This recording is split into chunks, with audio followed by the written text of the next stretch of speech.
Effective, healthy blood pressure support.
There are quesadillas.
Let down my guard, nigga, look what they got me. Gave my heart to this bitch and she shot me. Shit, but I'm good trying to handle all this pain and shit. She done killed it for them other bitches probably. I'm in the condo and yes, I got options. Man, all these bad hoes trying to fuck, so I stopped it. Got no words to explain how I'm feeling right now. Gave my heart to this bitch and she dropped it. Life going good, blowing up when she popped it. Give all your love, it don't matter, they'll swap it. Something so small cost a giant deposit. We made it this far, she gave up on the profit. You said we bumped heads, it was small, so Grand it's Rising, forever. Grand It's us Rising, versus the world, so I Grand thought it. You know I didn't mean what I said when I lost the transition. My feelings is gonna be the hardest. This some dumb shit, even though I'm the Earz smartest. to the Said streets that you back love me, in but my y'all trouble area. father. Happy Fuck all this Father's loving, that Day, shit come and happy go, only looking Father's for Day, loyalty, that happy shit's a promise. Father's She don't Day. like problems, belief when I solved it. Never ignored you when I seen you calling. You didn't communicate, I lost my shit, how you blaming this? Yeah, you know, yeah, fuck it, I'm yeah. balling. Shout out My to the spot, they chat, ain't got shout what out I to got the inside chat. my foreign car. Make sure I y'all hope hit you the know that like these button niggas that's on watch, your they gon' way lie for the in. twat and still stay with their Make sure mom. you That's hit what the you share just going button, straight to man. the That's top. how To the y'all state can is my help rock, now Earz I'm to the getting my streets rocks grow. off with some hold. My heart, it won't stop, but my Especially in feelings this gon' rot sector and some full of other words haters, blockers. man. That shit gon' get Y'all help old. It's Earz not to the even streets flexing. I grow. do this shit effortlessly. Ask your bitch how I taste, cause she love it. I know how. Make sure you help Earz to the streets grow by hitting the like button. Hit the share button, man. Share it with your people. Share it with your friends. It's all good vibes over here, man. Shout out to Mr. Roper. I see you in the area. Shout out to Helima in the area. G Mama Body. Just J. What's good, babe? If you're new to the channel, make sure you sub up.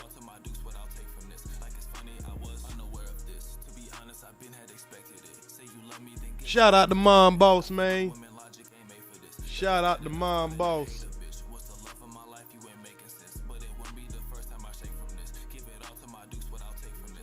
We got a good show lined up for y'all, man. So I hope y'all got your coffee, got your tea, got your popcorn, whatever it is that you like to enjoy a show with.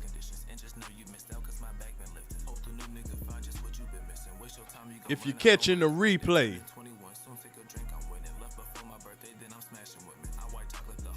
If you're catching the replay, make sure you hit the like button as soon as you come in.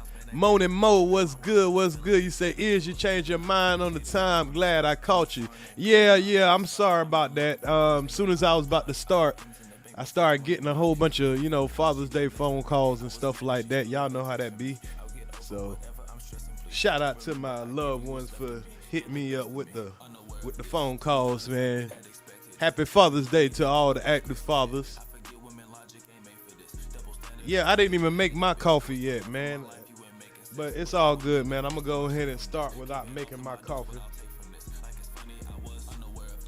We about to get right into it, y'all. I'm not going to hold y'all up too long with the intros. I'm just giving people enough time to get in here. I kind of set the live late. I thought I set the live last night, but I ended up putting the live on the wrong channel. So I tried to set it a little early just to, give YouTube a little time to get it in the algorithm. But I noticed I had it on the wrong channel, so this morning I didn't get to give a good heads up. So shout out to the intro music. Yes, sir. Yes, sir. So it is Father's Day.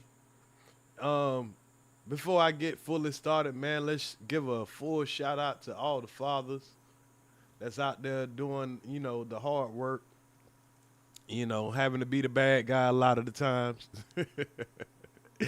Yeah, sometimes as fathers, man, we got to be the bad guy. So, shout out to the fathers, man. Shout out to my son, man. He got up this morning and he went and got my oil changed for me.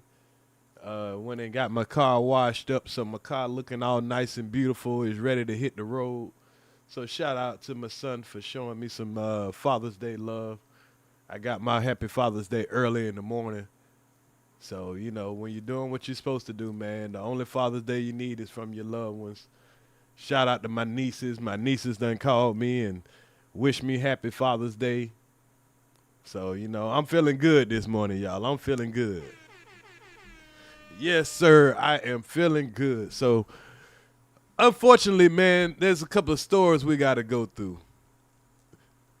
Oh, man, we ain't even got into that story yet, Truth Nation Uncensored.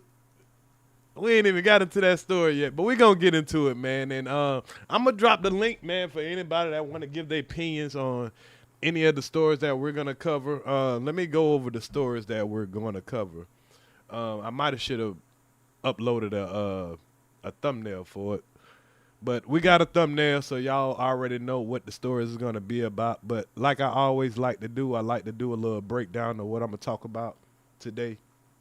So let's get started. Let me bring myself up on the screen because, a lot of y'all don't like to see these faceless YouTubers. I'm not a faceless YouTuber. I am very handsome, so I don't mind showing myself on camera. So here we go. Shout out to the handsome fathers. Yeah. So shout out to David Johnson, man. Happy Father's Day. Shout out to everybody. Happy Father's Day. Now we're gonna go ahead and get into our stories, man. I ain't gonna hold y'all up too long, like I said. Before we get into all the serious stuff, we gotta crack the ice just a little bit, have a little fun. So before we crack the ice with the serious stuff, let's get to something a little funny, man. I found this video a little early today, right before I was about to start this live, and when I seen it, I about fell out of my chair because it's so funny, man. On these in the real world, man, a lot of women are out here hollering about, I don't need no man. I don't need no man. How many of y'all women in the chat hollering about y'all don't need no man? By a count of hands. All you gotta do is put a one in the chat if you're a woman and you single and you just know you don't even need no man. Fuck it. Fuck these niggas. They ain't worth the damn. You don't need them. If you one of those women, go ahead. You don't need no man, Mo. Gotcha. I ain't mad at you here. How some of these niggas ain't shit. you know, I don't blame a lot of y'all women for saying you don't need a man. But every now and then you need a man. Cause when that car ain't acting right and you don't know what the fuck these folk talking about at the dealership, like this young lady that came up right here. Now I found this story on X, aka Twitter, and it was funny to me because this lady says she don't need no man. But let me let y'all hear what happens when you ain't got no man. I love it when people think that I'm stupid. I love when people think that I'm stupid because tell me why I'm at the mechanic shop and he talking about I need a Cadillac converter, but I drive a Jeep.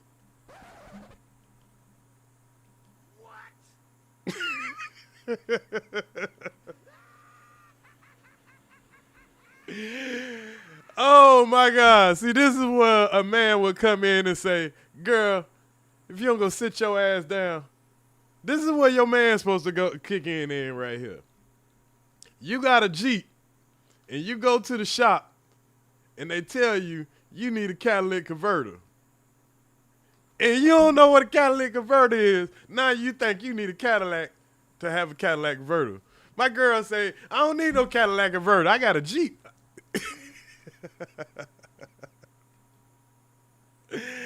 Oh my God, this might have been the funniest thing I heard this morning. Hold on, let's play that back just a little bit more. Mechanic shop and he talking about I need a Cadillac converter, but I drive a Jeep. Make it make sense. Think I'm stupid. Ladies, when y'all going down to the mechanic shop, take somebody with y'all. Your brother, your uncle, your dad. Your man. Get you a man. Just get you a damn man. Damn. Just get you a man.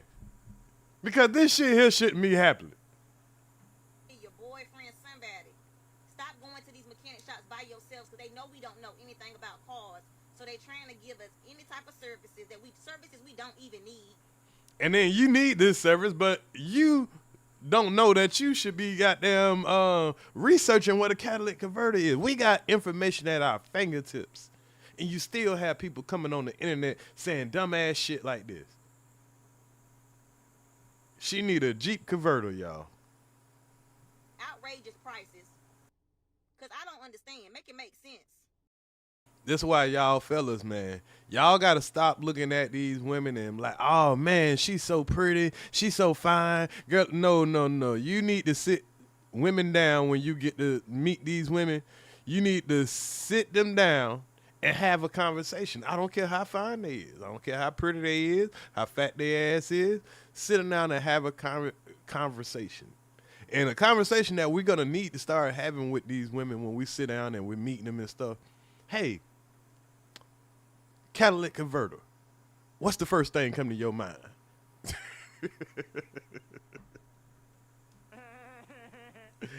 Because this shit here should be illegal.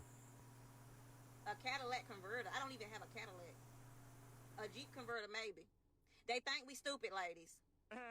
Don't let these mechanics play in your... They think? Did this girl just say, I need a Jeep converter? Cadillac converter. I don't even have a Cadillac. A Jeep converter, maybe. They think we stupid, ladies. Don't let these mechanics play in your face. And it be the shade tree ones all the way down to the dealerships. They all try to play in our faces. So next time, when I go get my car fixed, best believe I'm going to have somebody with me because I'm not playing with these people today. I'm not playing with these people. They think they got me, but they ain't got me. Now, imagine going viral for being this damn dumb.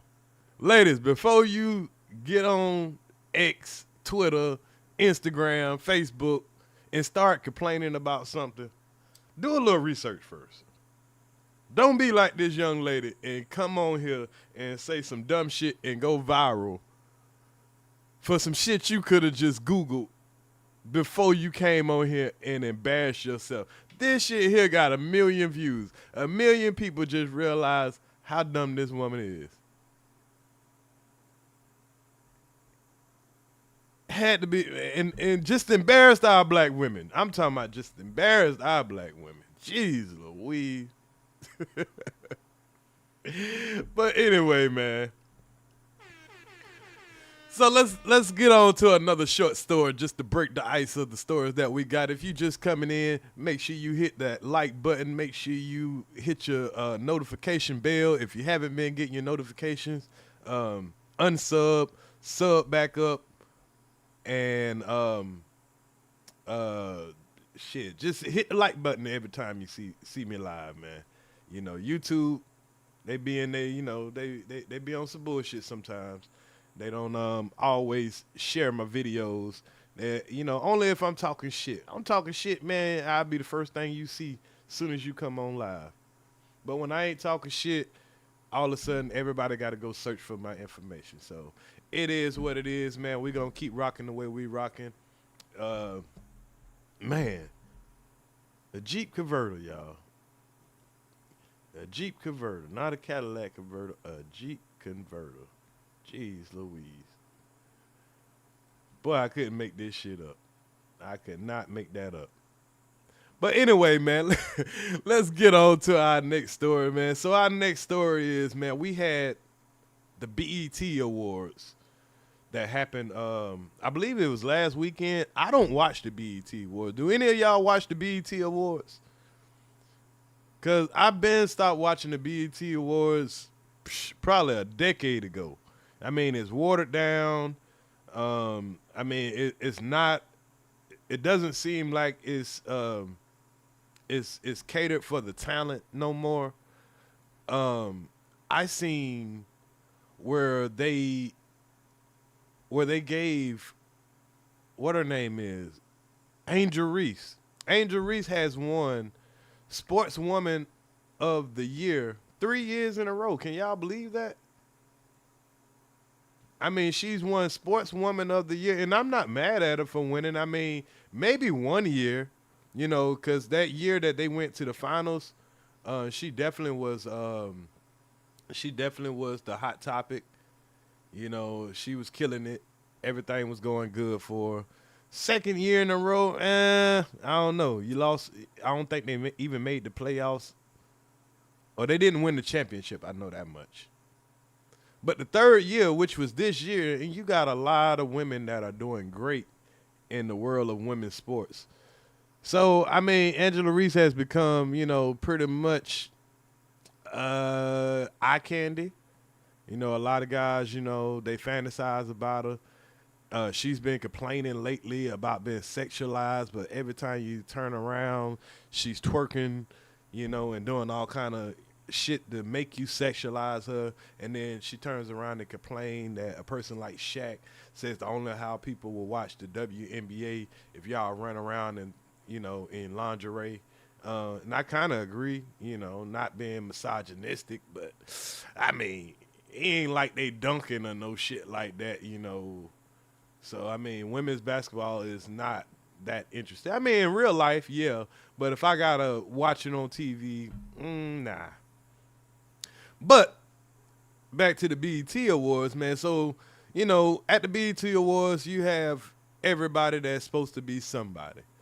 Now, a person that's been trending a lot on the BET Awards is this young man here. Now, I did a live about Cenat a long time ago, before he blew up. Do y'all remember the live that I did about Cenat? And I told y'all that Cenat was up next.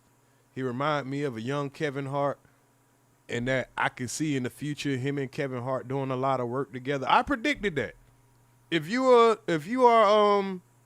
Earz to the Streetz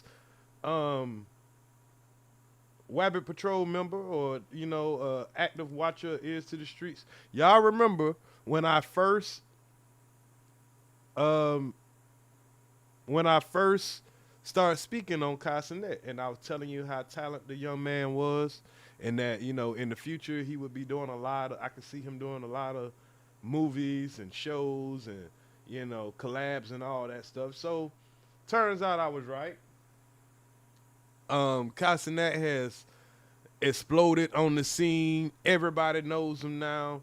You know, everybody wants to, you know, be seen by him, you know, and he's just a screamer. You know, I think this was his first time ever going to the BET Awards, being invited to the BET Awards. So, you know, he probably was very excited. He's seeing, you know, he's not new to meeting celebrities, you know, and he's a celebrity himself now. But in this occasion, man, you had Cenat at the BET Awards. And a strange moment happened. And it's a moment that nobody would expect, right? So Cenat, he's leaving the BET Awards. Either he's leaving or he's coming. I'm not really sure, but I caught this on Twitter also. So he's leaving or coming, and he runs into an artist that he does not know. He does not know the artist. Now, if I saw this artist somewhere, I probably wouldn't know who he is either, but he is a platinum selling artist. Now, let me ask y'all something. If y'all saw Wale, let's just say at the mall, you don't see no security around him. Let's say just in this this scene right here. If y'all saw this guy here, would y'all know that this is Wale?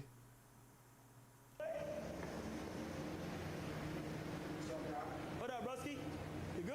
What you playing on your Nintendo Switch? Smash, bro? I'll beat you. Yeah. Chad, does anybody have the Nintendo Switch? You're not even a Nintendo Switch type of nigga. Nah, me neither.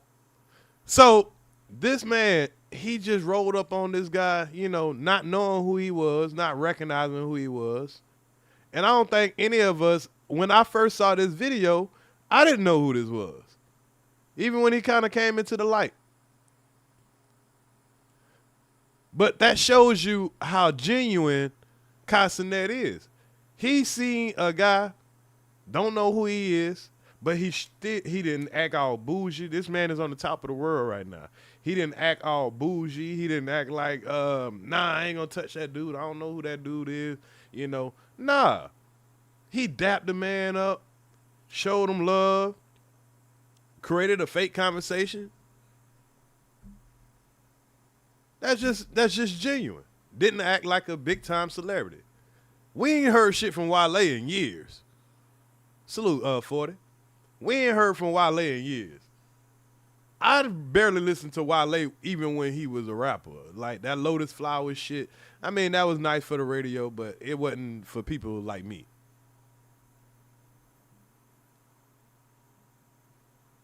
So you was standing next to Mystical and was talking to him, didn't know who he is? Hey, I would have known who Mystical was, because I'm a big Mystical fan. What up, Rusty? You good? What you playing? So he was like, what's up, Kai? Kai don't know who he is, and he wasn't going to acknowledge him until he recognized him. But I think this is where the ego come in at. Because Wale is used to being famous, used to people recognizing him when he's hot. But watch what happens, y'all. And what type of nigga, grown-ass nigga, I think Wale damn near 30, 40 years old, what type of nigga running around playing Nintendo Switch at the BET Awards? That's a little weird. Yeah. Chad, does anybody have the Nintendo Switch? You're not even a Nintendo Switch type of nigga. Nah, me neither. I ain't gonna lie. But I heard it was like crazy though. This nigga ain't never even played the Nintendo Switch, but he, you know, he just made up a conversation. I'm like, yeah, man, I'll beat you. I ain't never even played the shit before. I heard it was crazy, bro. Wale. Oh my God, that was somebody crazy. Hey, the whole chat knows him. Wale. This nigga called the man Wally.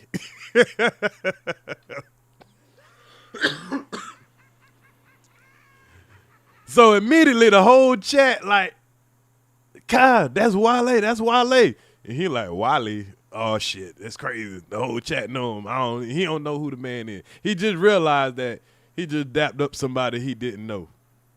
Wale? What he do? Rap. Oh, word? That nigga said, what he do?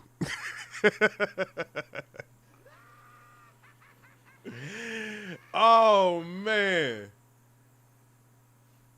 Man, but can you blame him? This man here is, what, 20, 21, 22 years old or whatever?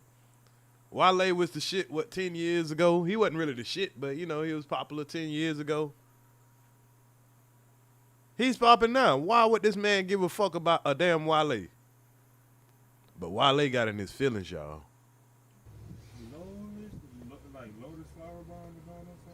Oh, shit. So, that situation happened, y'all, right? So, I guess that actually happened, in the,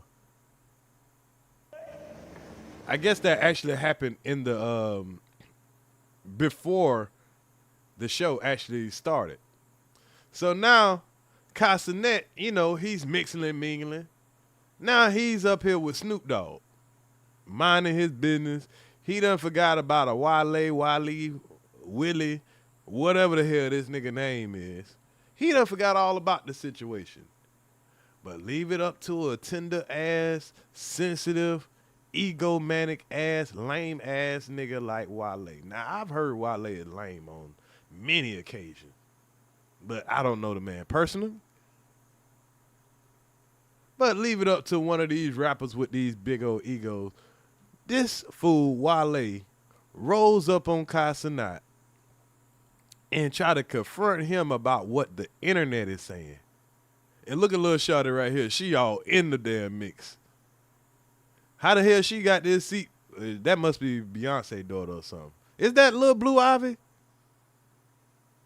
I think that's Blue Ivy, y'all. I don't know. But listen to what this fool goes out his way while this man is over here talking to Snoop Dogg, the legendary Snoop Lion, and this lame ass nigga come over here. That's making me look crazy right now. Just let you know. What? That's making me look crazy. The exchange that we had in the hallway. Oh, my bad, bro. They're running with it, but we'll talk later. Say what? Imagine a nigga coming up to you talking about, hey man, that shit making me look bad, man, just to let you know.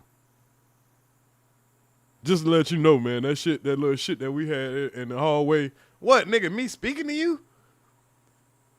See, Kai, that's why you can't even speak to niggas. You can't speak to niggas that's irrelevant. You telling me just speaking to you made you look bad because I ain't know who the fuck you was? Listen to this fool again. Kyle over there like, what? That's making me look crazy right now. Just let you know. What? That's making me look crazy. The exchange that we had in the hallway. Oh, my bad, bro. They're running with it, but we'll talk later. Niggas say they running with it. We'll talk later. Now, I don't know if that's her because that ain't Beyonce. Definitely ain't Beyonce. We don't see Jay. I don't think they would be leaving their kids alone with, just strangers. So that must just be the daughter of somebody famous, though.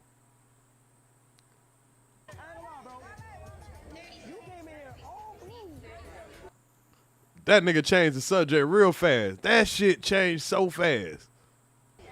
That's making me look crazy right now. Just let you know. What? That's making me look crazy. The exchange that we had in the hallway. Oh, my bad, bro. They're running with it, but we'll talk later.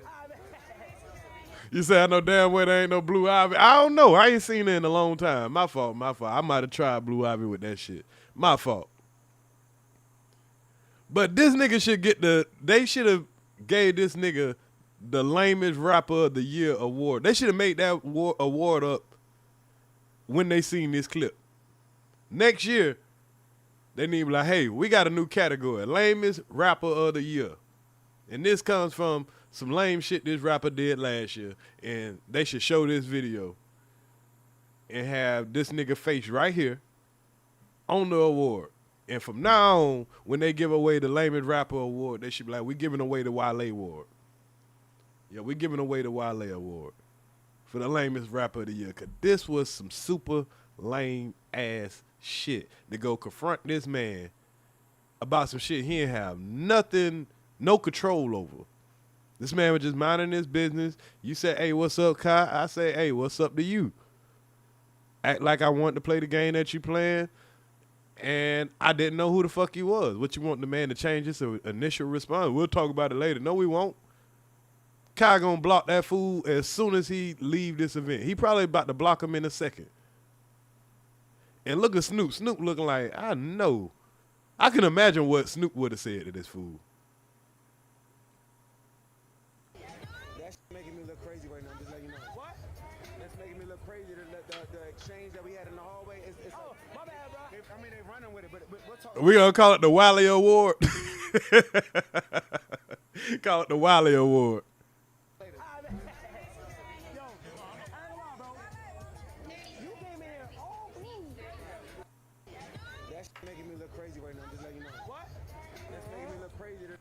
I don't know what this fool was thinking, man. I don't know what this fool was thinking, though. This fool is, man, he should be embarrassed of himself.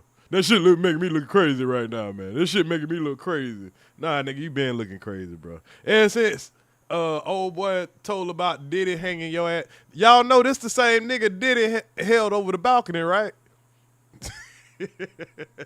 Ever since old boy told about you being held over the balcony, nigga, that should be making you look crazy. Yeah, that should be making you look crazy. Not a nigga not noticing who the hell you was. But anyway, man, y'all make sure you hit the like button if you're new to the channel. Don't spam the chat. Sub up. Hit the alert button. Share the content. Don't be a hater. But anyway, man, let's get on to the next story. Wale, you is wildin', bro. Wale, you is wildin'. Confronting a man because he didn't know who the hell you was. Now, there's some more people that's wildin', y'all. There's a lot of people wildin' around here. Especially when it comes to Las Vegas, y'all. Like, we're going to get into this Las Vegas situation of the YouTubers crashing out.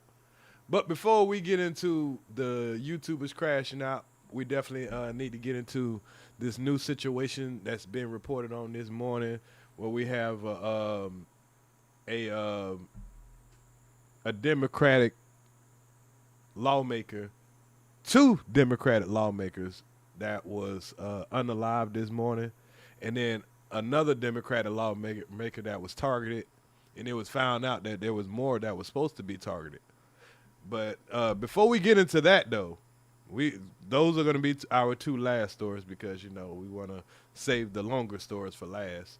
I uploaded a couple of stories yesterday. Now, if you didn't see my stories that I uploaded yesterday, don't worry. You're going to see them today. YouTube has been hiding a lot of my videos and stuff like that.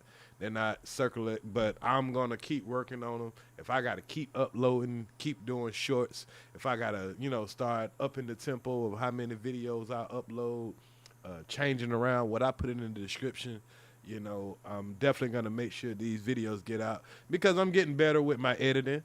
I'm getting better with my storytelling, better with my researching. So we definitely got to show appreciation to these videos that I'm starting to get more attuned to finding stories and putting them out or whatever. But, you know, YouTube going to have to work with me a little bit with putting them in front of people. But anyway, we'll worry about that later. So let's start out with the first video that I made yesterday. Now, we've been hearing a lot about prisoners escaping jails and prisons and all that. For the last two shows, I think we've at least covered the 10 men that escaped from the Louisiana prison. We covered another man that escaped from a Arkansas prison by dressing up as a prison officer. But now we're facing the story of a man just being let out of jail. I'm talking about just let out of jail. Now, this story comes out of Oklahoma. This man was doing his time. He done fucked up bad. Then one day, these folks just say, hey, you going home. Now, if the people tell you going home, who are you to argue with these people about you going home, right? If they say go home, you go home. What the man was supposed to say, no, I want to stay. Nah.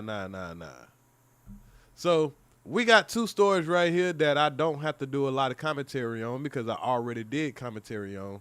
So I'm going to play these two stories and let them, and if I want to add something to these stories, I'll add them to it right now. But for the most part, I did say most of what I wanted to say anyway.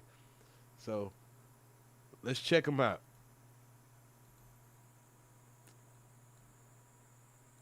And if y'all want to share these stories with somebody that you think can enjoy it, share it on your Facebook page, share it on your Instagram, share it wherever you want to you know, just to show somebody a funny story.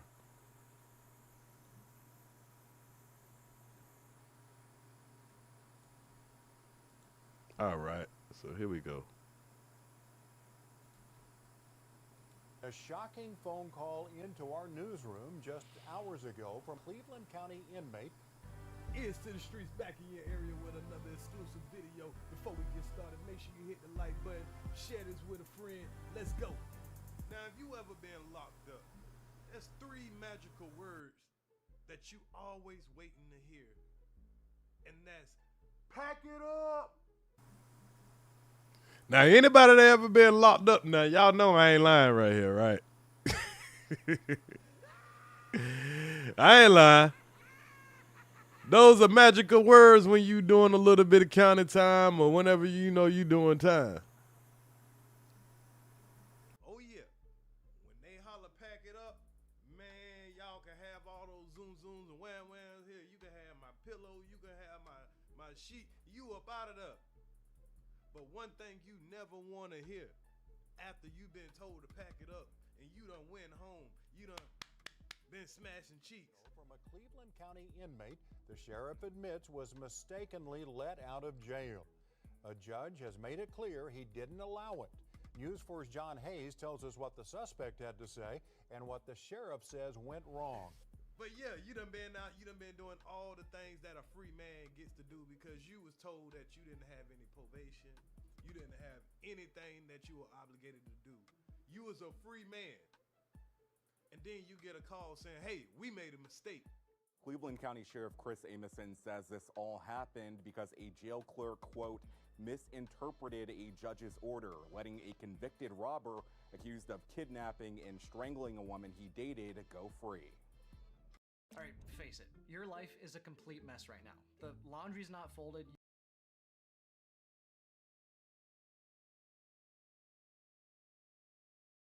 I apologize about that. I appreciate you for letting me know that the audio is low. I did turn down the audio when I was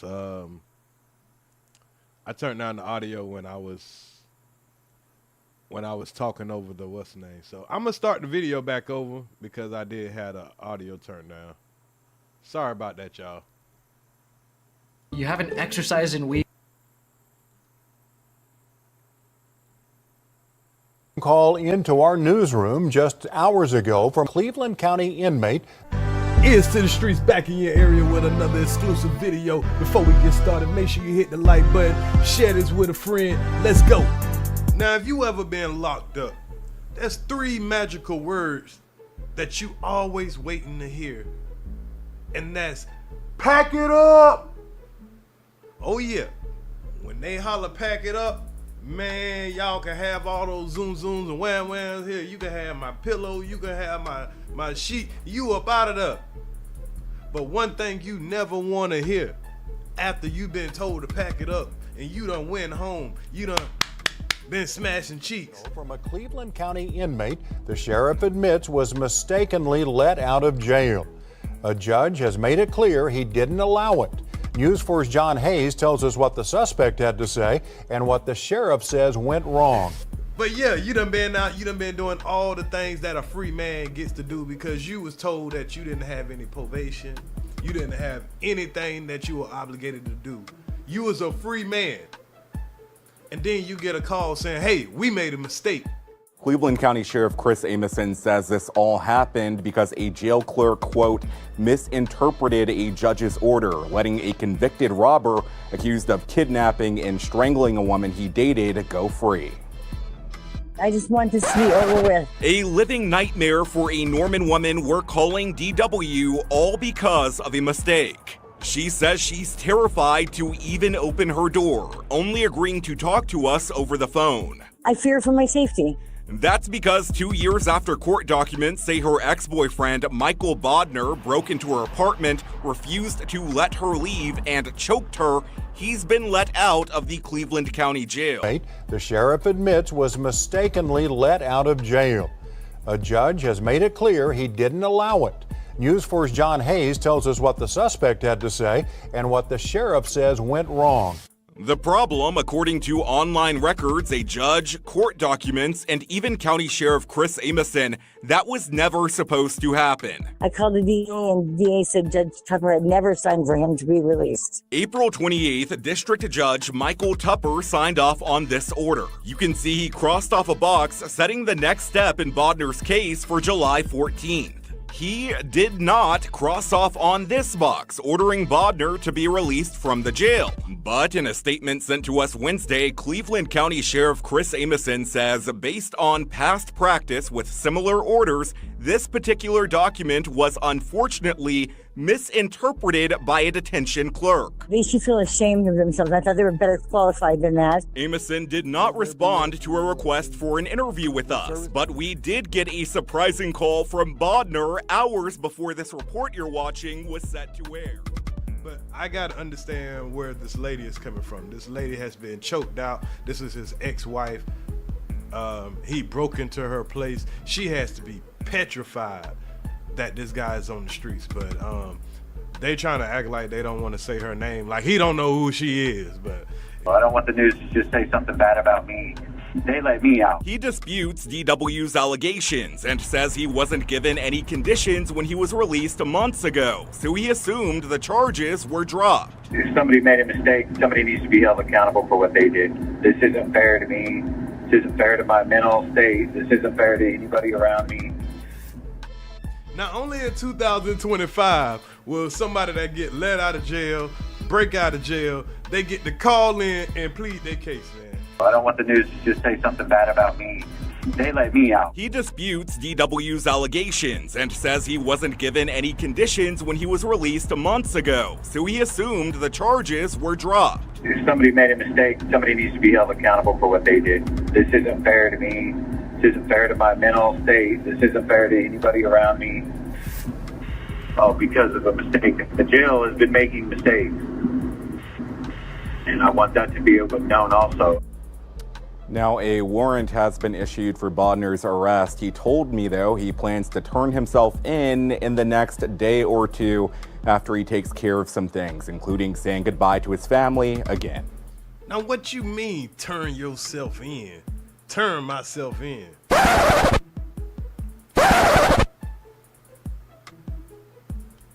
What? Hold on, you let me go. So you gonna have to get on your job. Come and catch me. I'm the gingerbread man. Catch me if you can.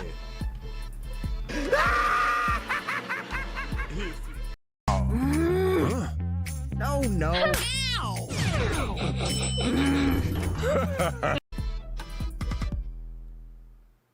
They say it was a clerical error on their part. Now they're working towards getting 41-year-old Michael Bodner back behind bars. On April 29th, 41-year-old Michael Bodner was released from the Cleveland County Detention Center. According to officials, it was an error. A summary order for his upcoming court date was allegedly misinterpreted by a detention clerk. Court documents show he is facing kidnapping, burglary in the first degree, and domestic assault and battery by strangulation charges. We've seen orders in the past where a lot of times when people are going to get sentenced, sometimes the judges do let them out to get their affairs in order. And that's what it appeared on this order, that there was some handwritten notes on the order. The detention clerk who usually deals with this said, based on past practice, he took the order to mean that they were released correctly. Chief Deputy John Szymanski says Bodner was in custody for just over a year. They didn't think twice about the release until they received a bench warrant from the judge on Tuesday, calling for Bodner's arrest. They believe he is still in the area. We know he's still in town. We spoke to the family. The sister informed us that he was going to turn himself in. Unfortunately, he has not turned himself in yet. We know he was in town as of Tuesday. and Wednesday because he was seen at the Salvation Army in Norman. He went in there. We have confirmation he was there. He shaved the beard, so he's tried to change his appearance a little bit, which leads us to believe that he's probably trying to hide out and change his appearance a little bit. Sheriff Chris Amison wasn't available for an interview Friday, but confirmed they are working to review the procedures to make sure this mistake doesn't happen again. We try to have some safeguards in place now where we will contact the judge's chambers and either speak with the judge himself or herself and either or their bailiff, somebody that works for the judge. Anyone who sees Boelter is asked to call 911 and to not approach him. His family confirmed to the office he will be at his scheduled court date in July. Now I'm told he pled guilty to a probation violation. Reporting in the newsroom, Olivia Hickey, KOCO 5 News. Hey man, that guy's facing some serious charges, so hey, he gonna want to stay out on the streets as long as possible. Try to smack some more cheeks, try to spend time with his kids, whatever it is. I'm pretty sure he gonna attend church. Whatever he got to do, maybe hire a lawyer. But I mean, if anybody got locked up, they would like to be able to get out for a couple of days to be able to get things in organized. So whether it's, kind of messed up that he got locked up and got his hopes up and then start living his life, and now he got to go back, still face the charges. Like I say, those are some serious charges that are definitely going to get him a couple of years. But at least he got to get out, and hit the reset button. So it is what it is, man. Y'all tell me what y'all think in the comments, man. This man was let out of jail. He didn't break out. He didn't escape. He was let out of jail. Should he be rounded right back up and thrown back in jail because of their mistake? Y'all tell me what y'all think in the comments. Earz to the streets. I'm out your area. Go. Xbox Pro is the fastest and So yeah, man, that was an interesting story to me, to especially with all the breakouts and the escaping and everything, and now you have a man that they just pretty much open the door and let him out. Nobody wants to take accountability for it. Everybody want to say, oh, it wasn't my fault. It was the judge's fault. It was the clerk's fault. It was this person's fault. Nobody getting locked up about it, though. Did y'all notice that? Did y'all notice that there ain't nobody, they ain't say nothing about somebody's about to get charged, somebody's going to be held accountable, none of that stuff. They're perfectly fine with it. And now you got this man out here, you got that lady scared to death. I'm pretty sure they ain't giving her no money to rent no hotel room or nothing like that. He done choked the hell out the lady already. You think this, he done already kicked in this lady door, already broken the house, and I did all kind of shit, knowing the consequences. This man know he going to jail eventually. He got to go to court. She got to be the witness. No witness, no case. So if he decided to go, get her off the streets right now, you don't have a case. So, yeah, I know this lady got to be, out of her mind right now. Like, y'all stupid motherfuckers. Stupid motherfuckers. You ain't got to break out of prison. Motherfucker let you walk out with the uniform on. Hey, man, that nigga, hey, I wouldn't have turned myself in either. They got to come and get me. I'm like, man, this would be a sign from God if you accidentally let me out and I'm facing years and years of prison time. Why the hell would I come back to jail knowing I'm about to go to prison for a couple of years? Yeah, I mean, I agree he needs to go back, but if I was him, I wouldn't go back. That's what I'm saying. You would have to come find me, but I agree, he hasn't been sentenced yet. But at the same time, though, if he had enough money for a real lawyer, I think he can get away with this. Because they had to sign some papers letting him out. If I was him, when I go back, I wouldn't sign shit. Don't give me shit to sign without an attorney. Don't give me shit to sign without an attorney. Because I believe that he can legally get out of this. Because he didn't do anything, that warranted, that paperwork. That was their mistake. That was their mistake. But we have another story though, man. Let's continue on. So before we get to the story of the Las Vegas shooting of the couple, right? Within the same week, another wild and insane thing happened in Las Vegas, y'all. And I want y'all to tell me, maybe I should put a survey in the chat. Do y'all think okay, hold on. If you believe in the death penalty, everybody don't believe in the death penalty. But a lot of people are discussing the death penalty when they're talking about this one YouTuber unaliving this man and his wife, and we all could see that it was, you know, premeditated. Do you think this man should get the death penalty? And I'm gonna put that in the chat when we get to that story. And when you see this story, now this is gonna be in the same city. Do you think this guy deserves the death penalty? Because this guy we're about to see here, we're playing real life Grand Theft Auto. Real life Grand Theft Auto.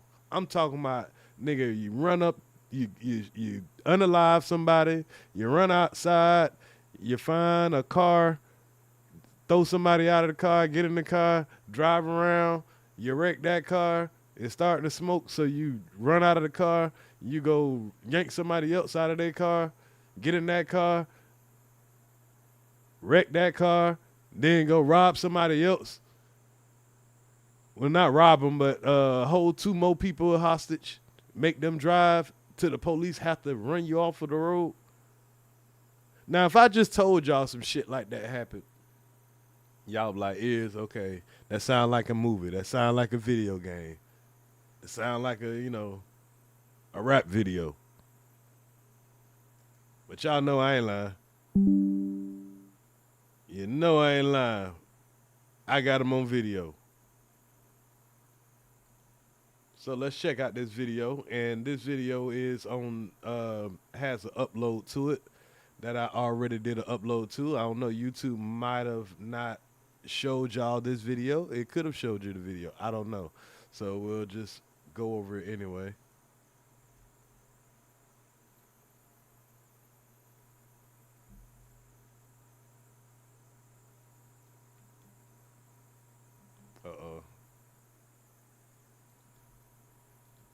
News Now investigators. In all, police say their suspect killed a young man inside a casino and then carjacked 3 drivers. 8 News Now investigator David Charles live. Y'all make sure y'all hit the like button, hit the share button, and make sure you hit the notification so you can see my videos later. This is Earz to the streets in your area.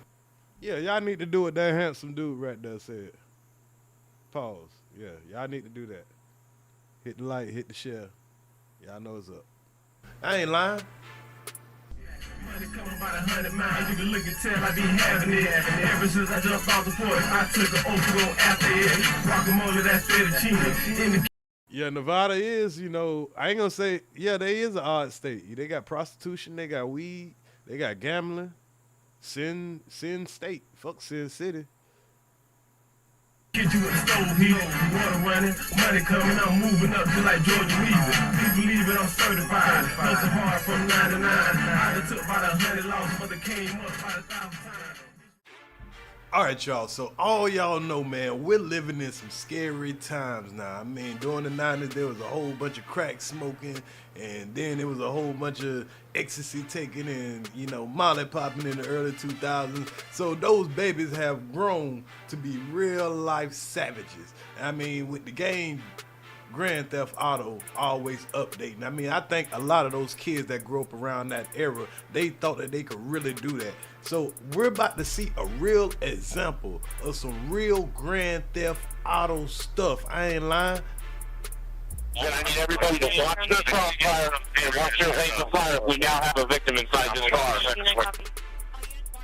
It's new video our 8 News Now investigators obtained showing a man accused of murder holding a driver hostage in this carjacking spree across the valley. I can't make this shit up. I swear, man, you can't make this shit up, man. Y'all listen to this shit. I can't make this shit up. Man, you can't make this shit up, man. You can't make this shit up. with your host, Earz to the Streetz. If you're going to consider the death penalty for anybody in Las Vegas or the state of Nevada, you got to check out this 19-year-old dummy that just carjacked 3 people after unaliving somebody at a casino. In studio, David obtaining these videos and piecing together what happened that day. And it's a day that's left this 19-year-old to face state and federal charges and now possibly the death penalty as he's accused of killing a former state senator's son and then going on this wild chase.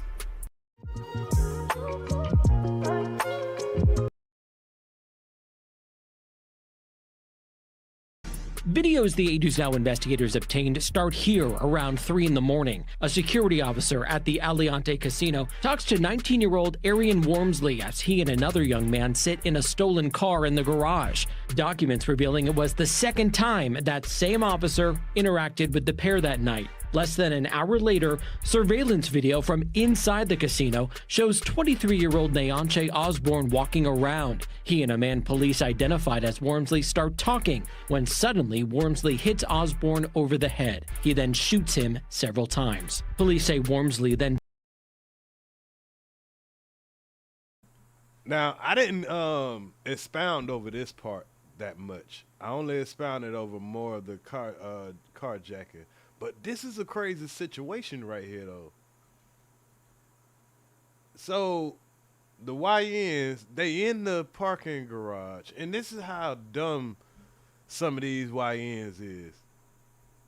Here, I got to expound on this a little bit. This is how dumb some of these YNs is. So, they on camera. And, of course, they might not know that they're going to run into an op. But this looks like one of those situations where they done ran into an op. So this is how it starts. This 19-year-old kid right here. I say a kid because, you know, you think you grown at this age, but I done been this type nigga here. You know what I'm saying? And let's go back just a tiny bit before we get into how far this shit went down. Videos the 8 News Now investigators obtained start here around 3 in the morning. A security officer at the Aliante Casino talks to 19-year-old Arian Wormsley as he and another young man sit in a stolen car in the garage. Documents revealing it was the second time that same officer interacted with the pair that night. Less than an hour later, surveillance video from inside the casino shows 23-year-old Neonche Osborne walking around. He and a man police identified. See, and it's crazy right here. Because it looked like Buddy here, he was minding his business. Because when he came back, it sounded like this man must have said something to him, because if he had some kind of smoke, I don't think he going to come back with his hands in his pockets. What y'all think?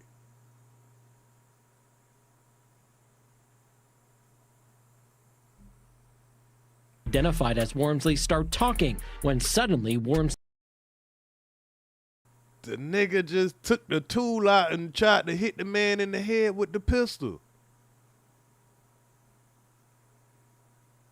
And you could tell he wasn't expecting that. So what it was that man said, or did he already have this plan? Was they targeting him? But this joker wild though. Hits Osborne. Boy, he tried to go upside that nigga head with the tool. Over the. So, being that he tried to pistol whoop him first, I believe they know each other. This might have been a situation like, nigga, you owe me some money. Nigga, you ain't here gambling. Where my money at? Cause I ain't gonna lie, this is about look like some dumb shit I would have did at 19. I ain't lying. You done been around with your homeboy and, you know, y'all supposed to, you know, man, he was supposed to be working or something like that. You know, he owe you some money. You mess around and run into him in the casino, gambling off your money. Yeah, I seen that. Yeah, I seen that. So I think that just from the body language, I don't know, I'm just assuming. I think this is a situation where this somebody he know, he felt like he owed him some money, and this was a principal trying to teach him. But this is the dumbest shit ever. You know, it's full of cameras in here. The head. He then shoots him. Yeah, this wasn't gonna turn out good for Buddy, no way, shape, or form. Damn. Several times. Police say Wormsley then drove off, carjacking a woman waiting at an auto repair shop. This nigga took somebody's car at the auto repair shop, y'all. Imagine you at the auto repair shop, minding your business. It's the first car he stole. Police say Wormsley, now in this stolen SUV, led police on this chase down Boulder Highway. He crashes into another. Damn. But that looked like it's more of a. Okay, so I think the light must have turned red right here. The light must have turned red, and he kept going. So that's why that person still turned. See, me, if I was driving right there, bruh, I kind of ain't. You see the car coming. SUV led police on this chase down Boulder Highway. Oh, no, you can't. So, yeah, he hit him on the blind side. This person here couldn't see behind these cars right here. He crashes into another car in a bus stop, severely injuring at least 2 people. That's when the 911 calls started coming in. There's been a major crash at Tropicana and Boulder Highway. Like we're in the intersection, it hit the bus stop. I think there was people there. Video from above shows him running out of the damaged SUV to a nearby drive-through. He's carjacking someone in the Burger King parking lot. Just stole a car in the Burger King parking lot. You can't even get a burger around these niggas. Bruh, you can't get a burger in Las Vegas. A nigga might run up on you because he running from the police. Video from above shows him running out of the... This little nigga got stamina, bruh, because right now I would be done for. My back would be hurting. My hip would be hurting. Can't breathe. This young nigga jumped out, still running. The damaged SUV to a nearby drive-through. He's carjacking someone in the Burger King parking lot. Just stole a car in the Burger King parking lot. That driver, now the second carjacking victim of the morning, telling police she left her phone in the car and she's tracking him. The guy took my phone in my car. So I have his location. He's going head on at someone Boulder Highway. For the next half hour, police say Wormsley drove at speeds reaching 100 miles an hour. Okay, we need to get this guy pitted out and stopped. He's already carjacked someone and already murdered someone, so we need to get the chase goes down Boulder Highway, onto the freeway, into Henderson and back north. Still doing over 100 on surface streets. Until he loses control. Sorry, getting out of the passenger side. He's in a white shirt. I don't know how the nigga just wreck a car, say fuck it. Say fuck it. Now he got the juice to go get another one. He's running across Boulder Highway. He's going to crash a car. In the middle of a road. Check this guy. We need to stop him by any means necessary. Just climb in the back seat. Officers try to stop Wormsley and get another car with his now third car. I think that had to be somebody that know that nigga from the city. I think that's somebody that know that nigga from the city. Like, hey, nigga, get in, nigga, get in. Because nigga, I would have had, man, please, you'd have had to shoot at me. Hell nah. I would have hit the gas on your motherfucking ass, nigga. If I know the nigga now, I probably would have helped him out. And act like a hostage if we got caught. But back then, anyway. Carjacking victim at the wheel. Is there a hostage now in that car with him? So my boy, I mean, he done killed somebody in a casino. I mean, this makes me not want to go to Vegas. I was about to go to Vegas, but he done killed somebody in a casino. Carjacked the lady that's at a car repair shop. So, I mean, if you getting a car from a car repair shop, bro, where you think you going at? Crash into one person. jump out, run, go rob somebody that's at a drive-thru. Imagine trying to get a burger and then a fool, a dummy come and put a gun in your face, take your car, and you got your phone in the car. Oh my God. Then he runs and then he jumps out of that car, jumps in another car. I don't even know why these people ain't even have their doors locked. They let him jump in the back. He's holding 2 people hostage. And man, the police shows no regards to the 2 people that are in the car because they're rear-ending the car. But luckily, everybody got out of this safe. This is some crazy Grand Theft Auto. We carjacked the vehicle with hostages inside. There's 2 persons hostages inside. Your call sign, please. I need everybody to listen up. Right here. We have shots fired engaged, and I need everybody to watch their crossfire and watch their aim of fire. We now have a victim inside this car. Wormsley in the back seat in the white shirt. There are 2 people in the front seat, and then suspect is in the rear seat. Unknown if they're kidnapped victims or not. It seems likely,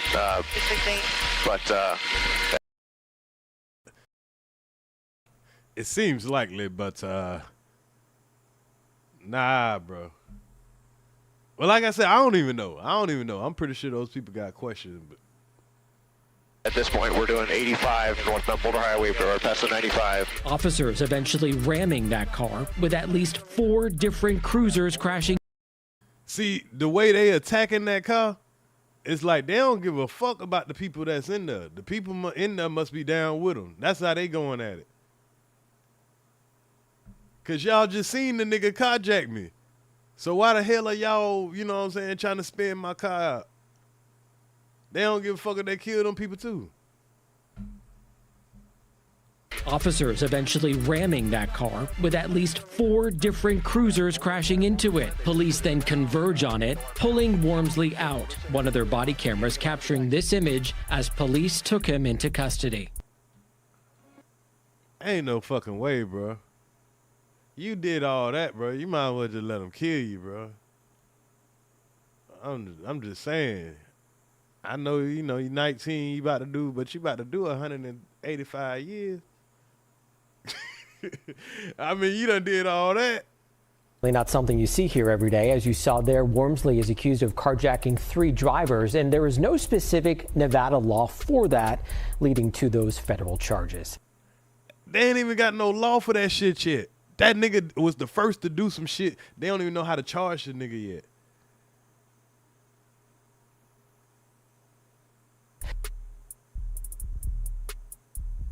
Now it's guys like this that just make it for everyday. Yeah, that's how I was feeling, Just Jay.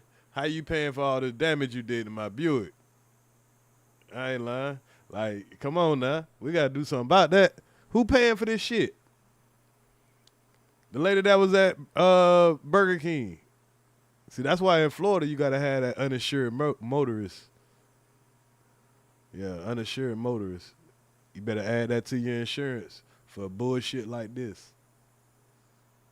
Civilians, I mean, I can only imagine minding my business and having somebody just ram into me or T-bone me because they're trying to get away from the police, or have somebody put a gun to my head or my loved one's head where I'm forced to let them into a car and have to be chased by the police knowing that I have a unaliver in my car. And then this guy, you know the police want to unalive him. And I think that's why he got that hostage car. And you see, as soon as, they had him surrounded, he didn't want to be unalive. He put his hands out like, hey, I don't want to be, even though I just did all of this, it might have just sunk in, but I still want to just go to prison for the rest of my life, possibly get the death penalty. So do y'all think he will get the death penalty? Y'all let me know in the comments. I mean, these GTA era kind of crazy crash out youngins, man, they on some whole other ish. I ain't lying. I mean, this guy here is straight savage. I mean, he's only 19 years old. I'm pretty sure when he's 49, 59, 69, he'll be writing books and, telling how he got into the life. And maybe somebody will want to hear it, but I mean, right now he just threw away his life. He took someone else's life and he put other people's lives in danger. So y'all tell me what you think. Earz to the streets. So that's how that went. So Vegas, man, shit, Vegas on fire right now. I don't know if it's the time to be going for a little for any kind of vacationing right now. Bad enough a nigga gonna lose damn near all their money. Now you got to worry about, you know, a bitch carjacking you. You got to worry about a nigga that you got smoked with on YouTube on some fuck shit. You know, yeah. Ain't a good look on Vegas right now. Ain't a good look on Vegas. No, sir, it's not. So y'all, let's keep the show going. I hope if you just came in, you hit the like button. If you're new to the show, you make sure you sub up. Oh shit! Let me get this ugly picture off of me off of the camera. Just got it paused in my. I'm out your area. Gone. All right, y'all. So we're gonna jump straight into it, man. Las Vegas. So, but anyway, let's get on to our next story. What we got here.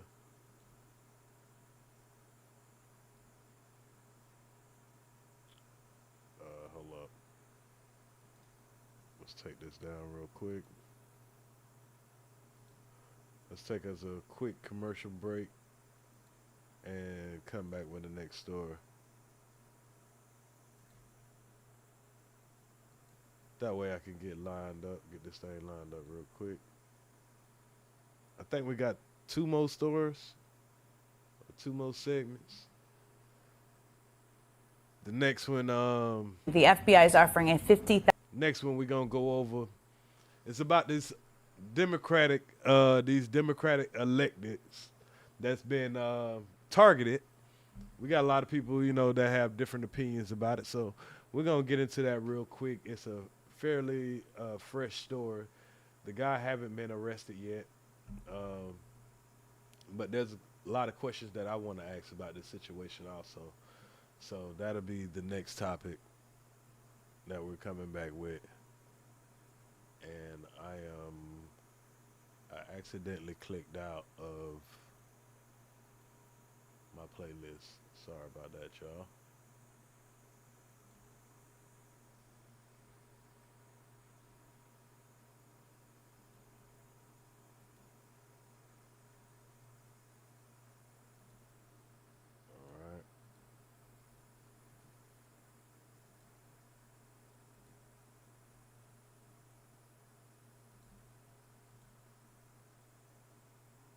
Appreciate you, Jimmy McFly. What's good? What's good? Salute to Jimmy McFly. A lot of these beats that instrumentals that's been playing in these videos, they have been compliments of Jimmy McFly. Y'all make sure y'all hit up Jimmy McFly if you're looking for any of your instrumental needs.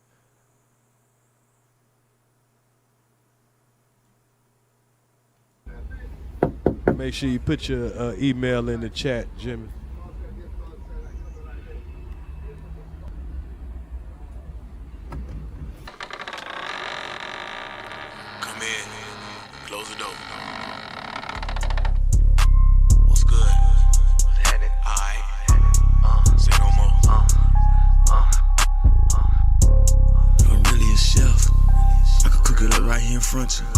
What you need, let go.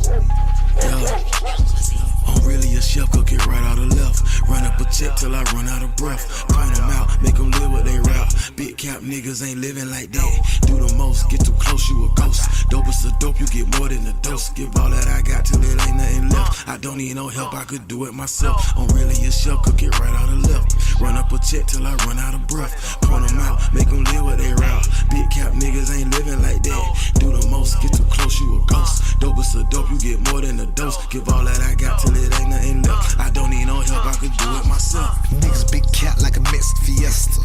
Dope on the scale, you won't get no extra this way. Make your hoe do what the money say. Tell your old man he don't want it, babe. I just bought a new stick the other day. Cook dope on the stove or microwave.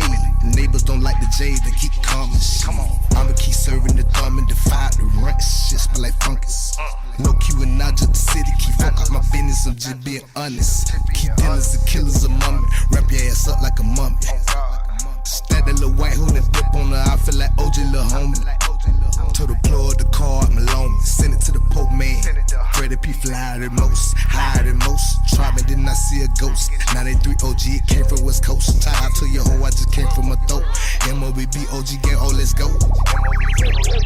Yeah, go take a seat, get out the kitchen, I'm cooking, keep whipping it. Longest promoters keep booking, I'm running it. You get it all till I'm done with it. Give me that repo, your block, you won't get it back. Hell with the skill, got it booming like speakers, I know what I'm doing. Don't need no features, court dates and funerals, commas and numerals. Really a chef, cook it up right or left. Working my move, I need more than enough. These niggas bluff, they really not tough. Head first, running up a check till my heart start 3-point. Working on my shot, trying to get hot. Swear to God, promise not to fold, never flip flop. Good smoke, good dope, busting out the zip lock. Don't think about it, you try, you might die. These niggas capping, they living a lie.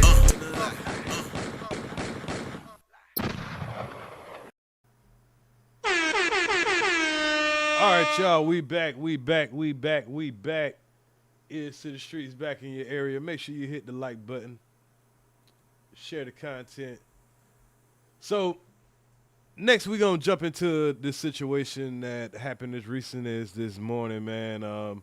We've seen these situations happen a couple of times before over the last, I'll say about 10 years. I recall a situation that happened when a person went and shot up, I believe it was a softball game of some congressmen. I believe it was Republicans that time when that situation happened. But we have a situation now where a guy that came dressed up as the police rolled up on 2 Democratic senators at their home and executed 2 of them, went to another home, and I believe the police stopped them before they could do the same to some others, but they did shoot some others. It's a crazy story. I mean, it looked like we have come into a time where people's political differences are now making them targets of violence. Yeah, it was said that these 2 Democrats voted against a bill, and then now you got people, instead of allowing these people to rest in peace and getting a suspect and everything, it ain't even been a whole 24 hours yet, and people are pushing narratives about Democrats killing Democrats. You know, hey, I don't know. It could be true. But damn, can we actually find out what's really going on first? People, just because people vote against the bill, that got to make them be killing each other? I mean, it's an unfortunate situation. We actually have some lunatics out here that are thinking that their ideology is warranted to cause violence to people. And from a little bit of the research that I have done on it, this guy actually worked with these people before. He could have had some kind of personal gripe with them, you know, other than his political views. No telling, you know. We'll only know so much about this situation. Even when we get all the so-called facts, we're still only going to know what they want us to know about the situation, unless you're inside the loop. So everything will be up for speculation. But until then, let's see what we got so far. Now, I saw earlier, the first thing that I saw was a Fox News breaking news of this situation. They pretty much said the same thing that this news of it from MSNBC said. They literally said the same thing, except for MSNBC had more information. So I'm not playing it from MSNBC because I'm some kind of, you know, only watch them I watch all sides of the news. So both of them reported the same shit. This is what people are saying so far. If anything has came out within the last hour that we've been going live, maybe I don't know, but for so far this is about what I want to expound on. So if anybody else know anything else and want to come up and say anything, just let me know. I'll drop the link. Well, I'm gonna drop the link anyway, especially for the next Las Vegas story. So let's get into the content, man. Y'all hit the like button. Tell me what you think. The FBI is offering a $50,000 reward for information leading to the arrest and conviction of 57-year-old Minnesota man Vance Luther Boelter. Now, just from the jump, they're saying they're giving a $50,000 reward for the arrest and the conviction. It's going to be kind of hard to, you know, convict this man of this crime right here. This man put on a mask to make himself look like a, you know, I don't know what the fuck. If I would have saw this motherfucker in my driveway, I ain't opening the door for him. But usually all people would see is the badge and the uniform anyway.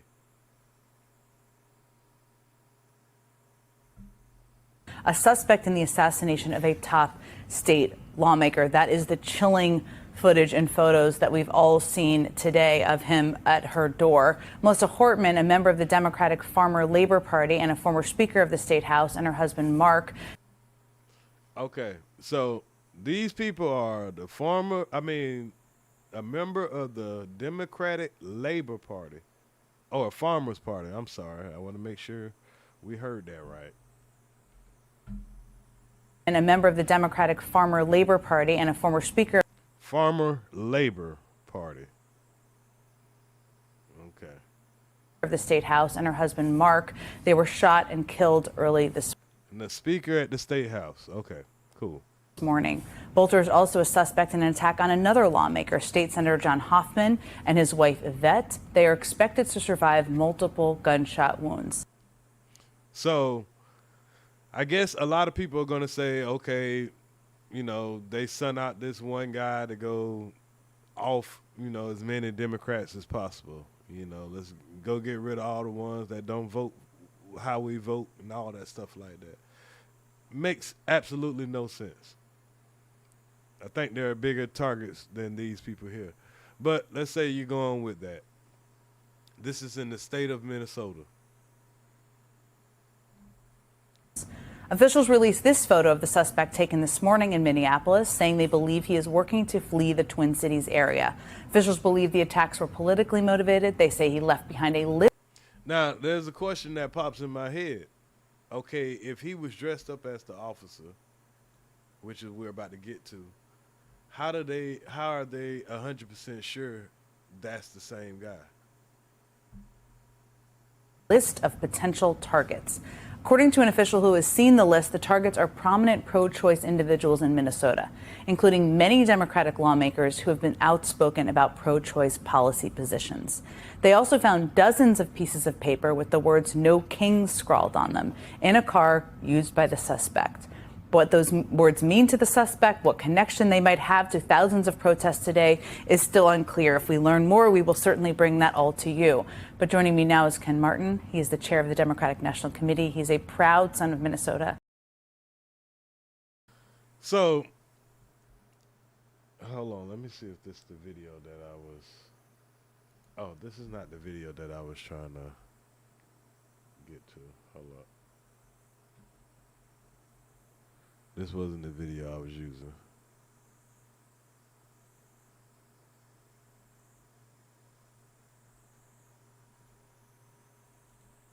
Did you know Nuvia does permanent dental implants? Continues today for a man suspected of shooting two Minnesota lawmakers early Saturday morning. Those lawmakers were targeted at their homes, and one was killed along with her husband. CBS News correspondent Bradley Blackburn joining us live from New York this morning. He has the latest on what authorities believe was a politically motivated attack. Bradley, good morning. Jan, good morning. We know this suspect worked for a security company and also served on a state board with one of the victims. Now, that's key right there. The guy worked for a security company, and he worked on the state board. So the reason that's crucial is because now this guy would know how to move when he's trying to, you know, avoid being arrested. He ain't just a normal Joe Schmo, even though he looks old and slow. But this story that they about to tell us about how this guy, you know, just came through and they got into a wild shootout with the man and all this shit, and he got away. It's kind of hard to believe, you know, seeing this old ass man that y'all showing us is the person that supposedly did it. But y'all gonna see what I'm talking about. This morning, authorities are concerned he could try to flee the state as the entire country deals with this apparently political violence. The FBI and Minnesota authorities are searching for this man, 57-year-old Vance Luther Boelter. They say this 57 years old. Now listen to this little gunfight shit that they talking about. security camera image was captured just a few hours after he allegedly shot 2 state lawmakers. Do not approach him. You should consider him armed and dangerous. Investigators say during the shootings he wore a mask and posed as a police officer, going to the homes of Minnesota House Leader Melissa Hortman and State Senator John Hoffman, both Democrats. Hortman and her husband were killed with multiple gunshot wounds, and Hoffman and his wife were seriously injured. My good friend and colleague, Speaker Melissa Hortman, and her husband Mark were shot and killed early this morning in what appears to be a politically motivated assassination. And you ought to know, MAGA they gonna try to say he put the hit out on him. It's just gonna be some muddy ass waters, whole bunch of finger pointing. This shit gonna be messy as a motherfucker. Boelter is known to Minnesota politics. He was appointed twice to the governor's Workforce Development Commission, most recently by Governor Walz. At the White House, President Trump condemned the shootings. Absolutely terrible. Absolutely terrible. And they're looking for that particular man right now. Early Saturday, police officers encountered the suspect outside the Hortman home when they say he opened fire and got away on foot. Investigators towed a vehicle they believe he Ain't no fucking way. Ain't no fucking way. You gonna tell me y'all rolled up on him and he started shooting at y'all and he got away on foot? Hell no. Not no 57-year-old man. Ain't no fucking way, bro. Ain't no fucking way. Nah. Listen to that again, y'all. Nah. I ain't going for it. Listen to that shit again.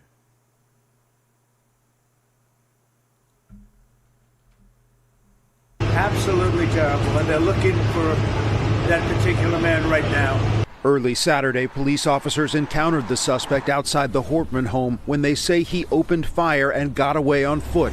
Investigators towed a vehicle they believe he used disguised with police lights and markings.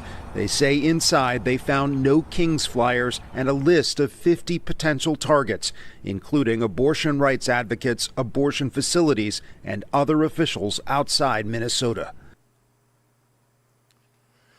So, now, I wouldn't put it past that he's some kind of, agent or something like that, that somebody is paying him. I wouldn't put that past. Who's paying them? I don't know. We know who people would like to think, want you to think who's paying these kind of people that do this type of stuff, but this is the type of times that we've gotten into. This is third world country type stuff where people are putting hits out on other political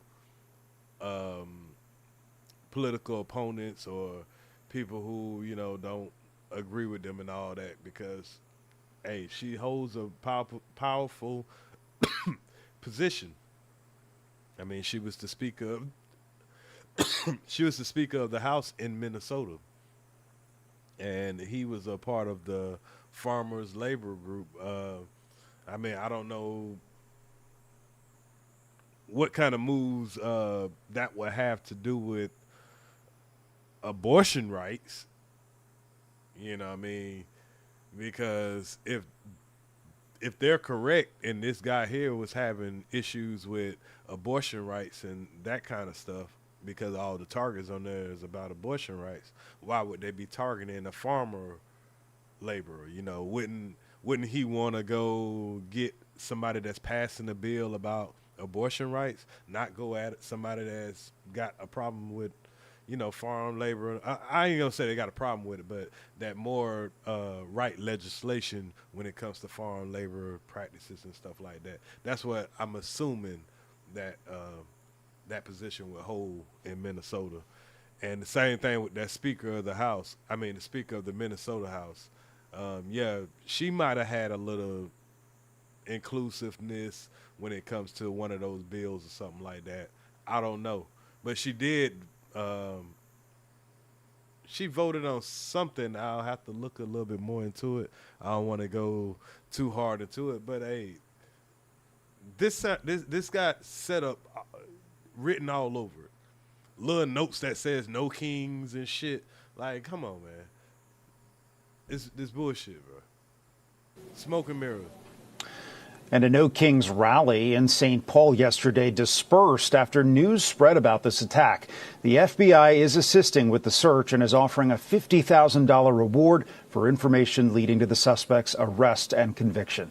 Jan. Bradley Blackburn reporting live for us out of New York this morning with the latest. Bradley, thanks so much. Local lawmakers, meantime, are reacting to this shooting. Pennsylvania Governor Josh Shapiro should quote governor's mandate in their community, whether they are children going to. But so we're gonna have to wait for more to come out about that. Like I say, I don't want to go too far into it. I ain't gonna do a lot of speculating about it. I mean, I just wanted to report what it is that's going on with it, and you're getting a whole bunch of, like I say, a lot of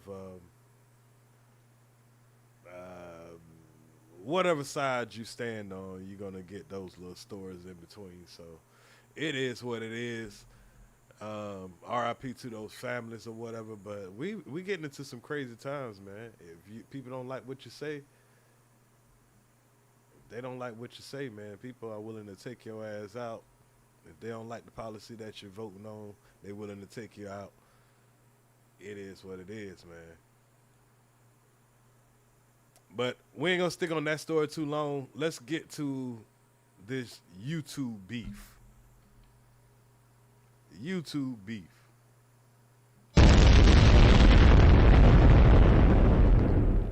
Now, we all know Earz to the Streetz is familiar with this YouTube beef shit. Yeah. We all know what the fuck really been going on.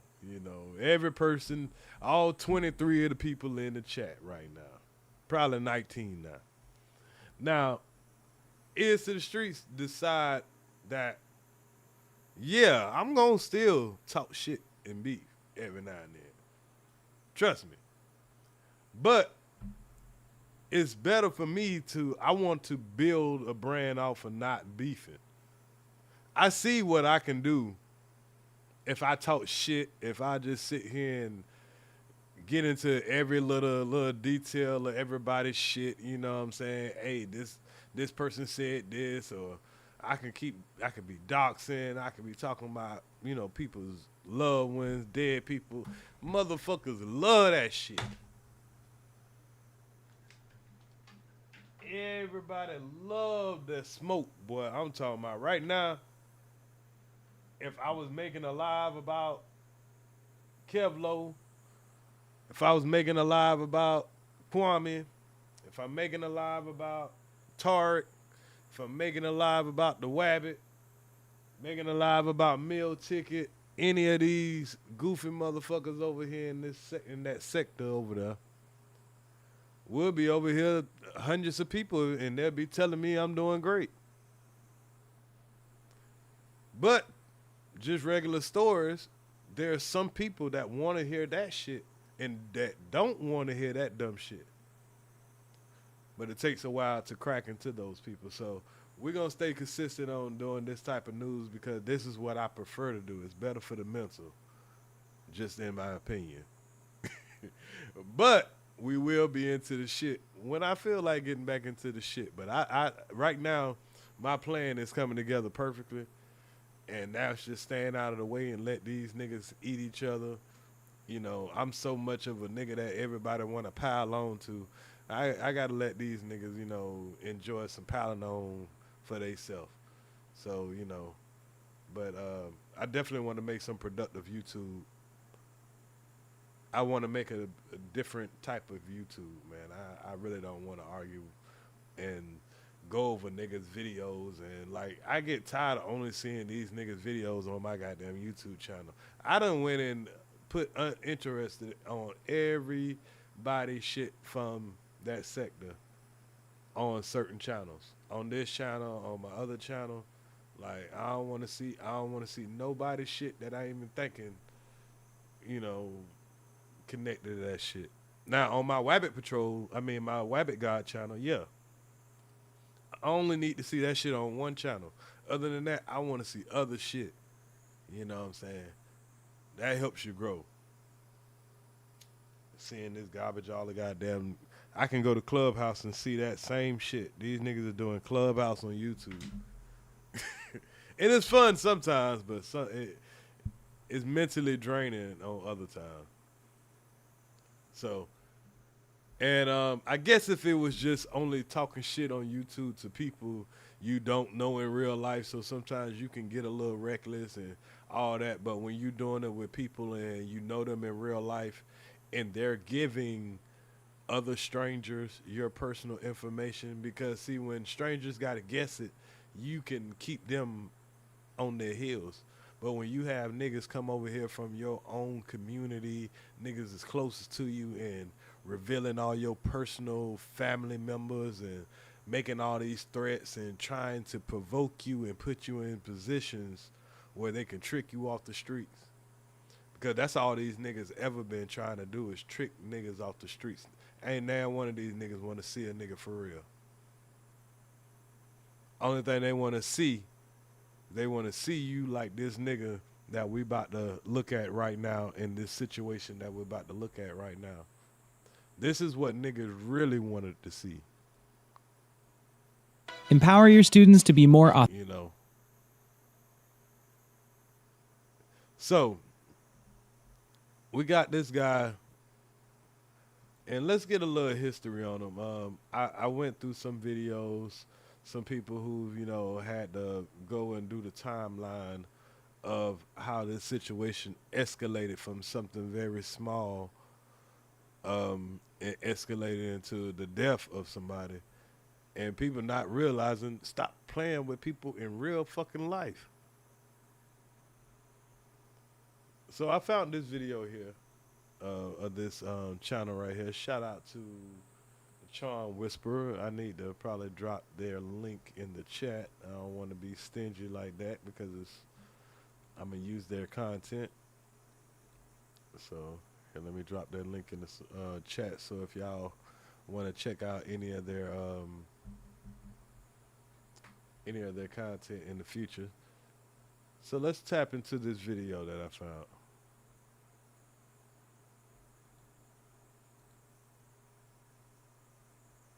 And we'll expound on it.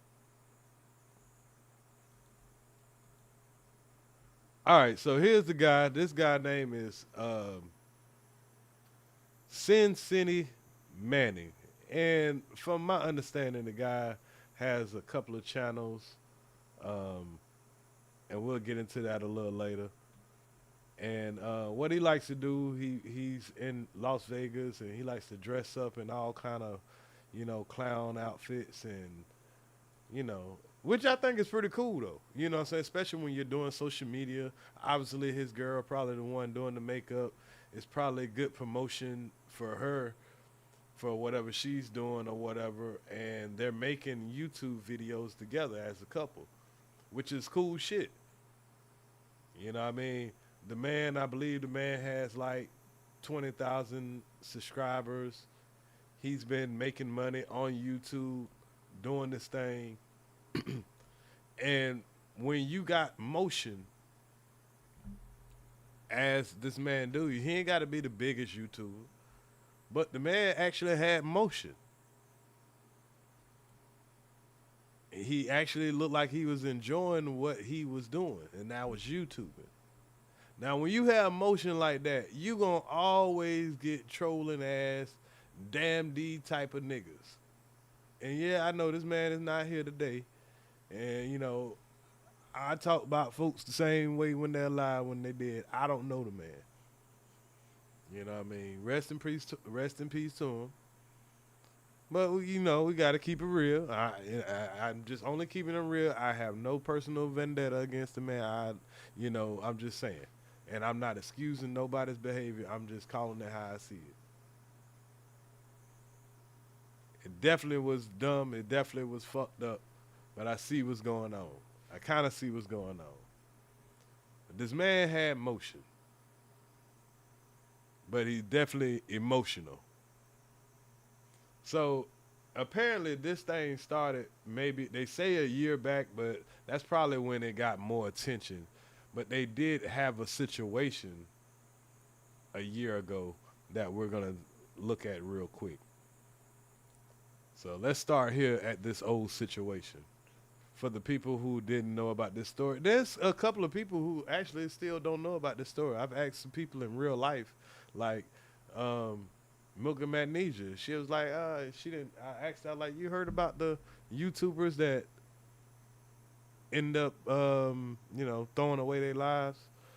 And, well, the one YouTuber that underlived the other one and threw away his life. And she's like, nah. And I was asking my son, because my son, of course, he's a content creator also. And he hadn't heard about this story. So I was like, well, dang. But I guess it just takes people who, kind of always watching YouTube or something like that, like I do. But anyway, let's get into it. Fair use, fair use. This is for commentary, educational, and reaction purposes. Like this is just gonna be like a fine tap in the wrist, you know what I mean? It'll be quick, And as far as like Fremont will have to understand that in this case it was not like an attack, like, you know what I mean? Like, come on now. They gotta see the big picture. But anyways, and guys, I ain't gonna blame nobody. What's good, Carl Belton? We see Carl Belton, the tradesman of the year in the area. Salute to the tradesmen. Salute to the fathers. Happy Father's Day to everybody. So, Carl, you just came in kind of at the right time. We had our last segment of the day, and we're going to discuss, of course, YouTube beef. Now, you're one of the guys that been here from day one. You see how, things go from, people could come around and, then you end up having these back and forths. Many people pull up for those back and forths, and it motivates others to keep on with the fuck shit. It motivates the doxers. It motivates the people who want to threaten your lives and all that, because they see the numbers, they see the super chats, they see all that. Then you have all the random people that want to get in the mix because they want to make some money too. Everybody wants to make some money, So it definitely motivates people to do goofy ass shit. Blame my best friend for it. I'll go and do my time, or whatever it is, I'll take care of it, All right. Yeah, I don't think that didn't age that well. That nigga talking about he'll do his time and shit. I don't think he knew that shit could get this deep. Let's get into part 2 of this video, breaking down the background of the Sin City feud that's had the YouTube streets buzzing. Based on what I found, this whole beef actually started offline in real life before it ever made its way to social media. So here's what happened. Finny the Legend and his wife, known online as Bubbly, were in Las Vegas.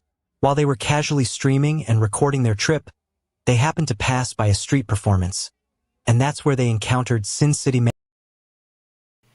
Okay, so this is a little different than most people's smoke on YouTube, because a lot of people end up getting smoked because of somebody else that they rock with, and somebody don't like you because you rock with this certain person, or people start talking about people that ain't got that they never met.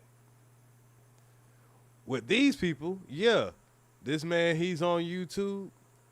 You got another guy that's doing his YouTube thing, and he wants to show what he's doing on the streets or whatever, and he just happened to run into this YouTuber in real life. So it's a little different than all these other people shit. Like, I ain't never met this motherfucker in real life. Mannywise, who's known for performing in costume along the strip. Now, here's the twist. Bubbly was filming the surroundings, and at some point, captured footage of Manny Wise performing.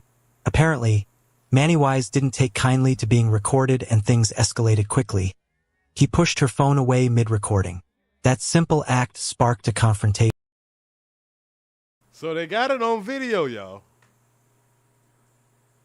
A nigga pushing your girl. Y'all out there, you know, you on Vegas, you doing everything, you know, he's doing his own YouTube videos. But being that somebody recorded him, he didn't like that.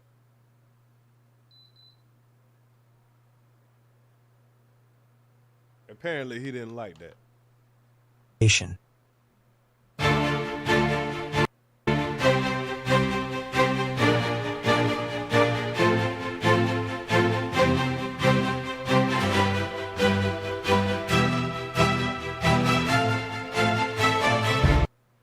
So, also, this is where sometimes, as a, you know, you out with your woman. This is why I don't like going out, especially with my woman. Because shit that I say, hey, man, I'm going to keep moving. I bump against somebody do something rude. His girl ready to turn the fuck up.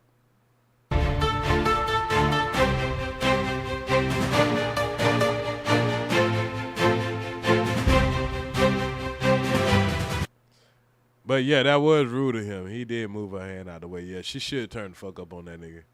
Yeah. Any nigga girl would have turned up. And any man would have been behind that girl. And they is wilding the fuck out in Vegas. I see, look at this old bitch over here with her titties out and shit, man.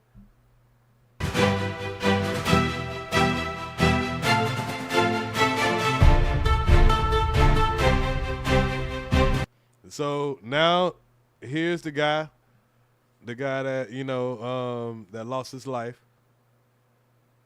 He's stepping in because now he see that his old lady, some guy is, you know, trying to knock her camera out of her hand. He probably think that she's there by herself.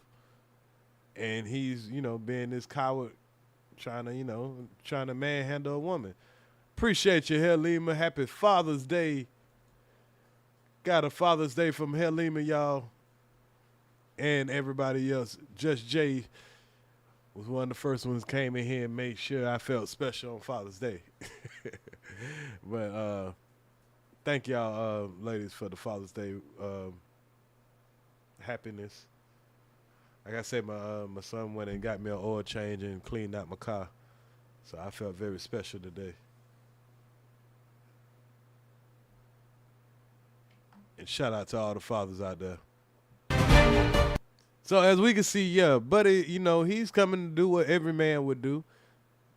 That guy was being a jerk. And, you know, he's coming to check him. And he ain't no small dude. Obviously, he's bigger than dude.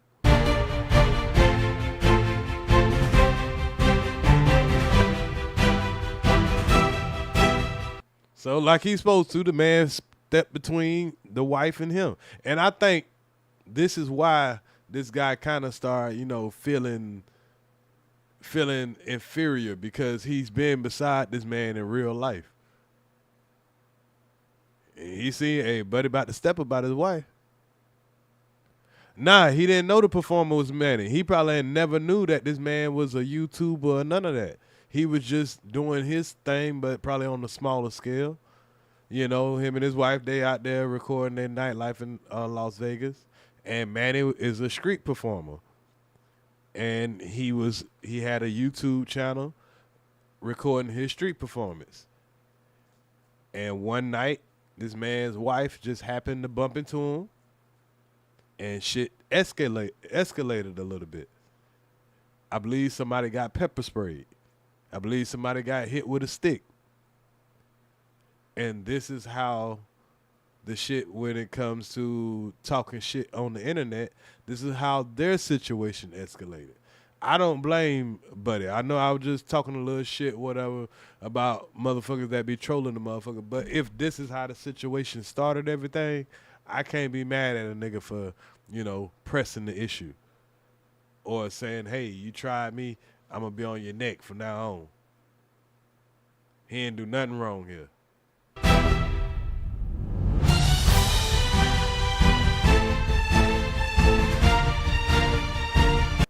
So, old boy already bodyguard Big D steps between Finney and Manning. So, this dude already got a bodyguard. So, he used to already having problems. Because as you can see, there's a bodyguard that steps right in front of the nigga to protect this motherfucker. So, he one of them motherfuckers that'll start problems and run behind the bodyguard.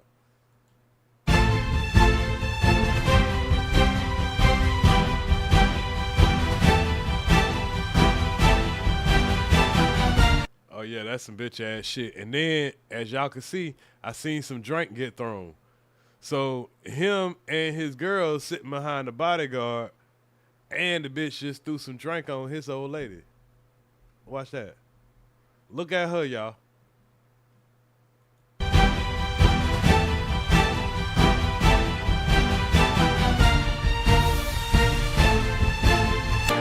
And this bitch-ass nigga over here grabbing his pepper spray, knowing that he just had his bodyguard get in between them.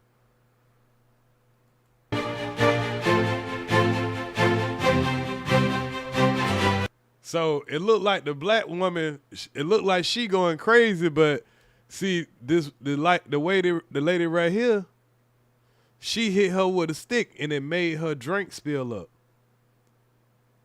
So as these two are, you know, trying to talk about this shit like men, the bitch back here, she hit the girl with a stick and knocked her drink up, made her drink spill up. That's what happened.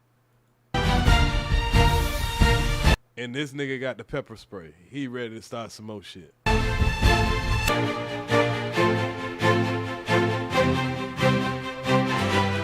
And just like a black woman, she splashed everybody ass. God damn, why all of us gotta get wet because you trying to get this one bitch?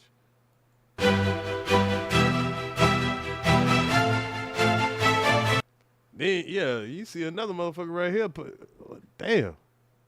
Hell nah, nigga. You ain't choking my girl like that. Who the hell? Oh, hell nah. Yeah, this nigga here would have got his ass knocked out.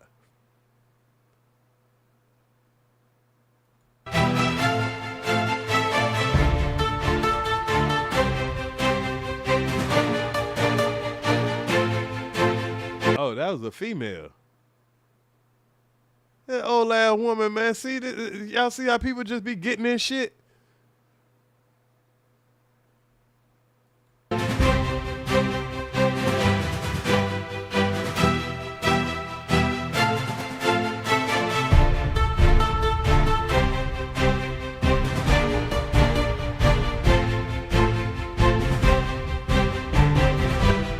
And this is security guard, and he over here trying to pepper spray the nigga and shit. They trying to escalate this shit.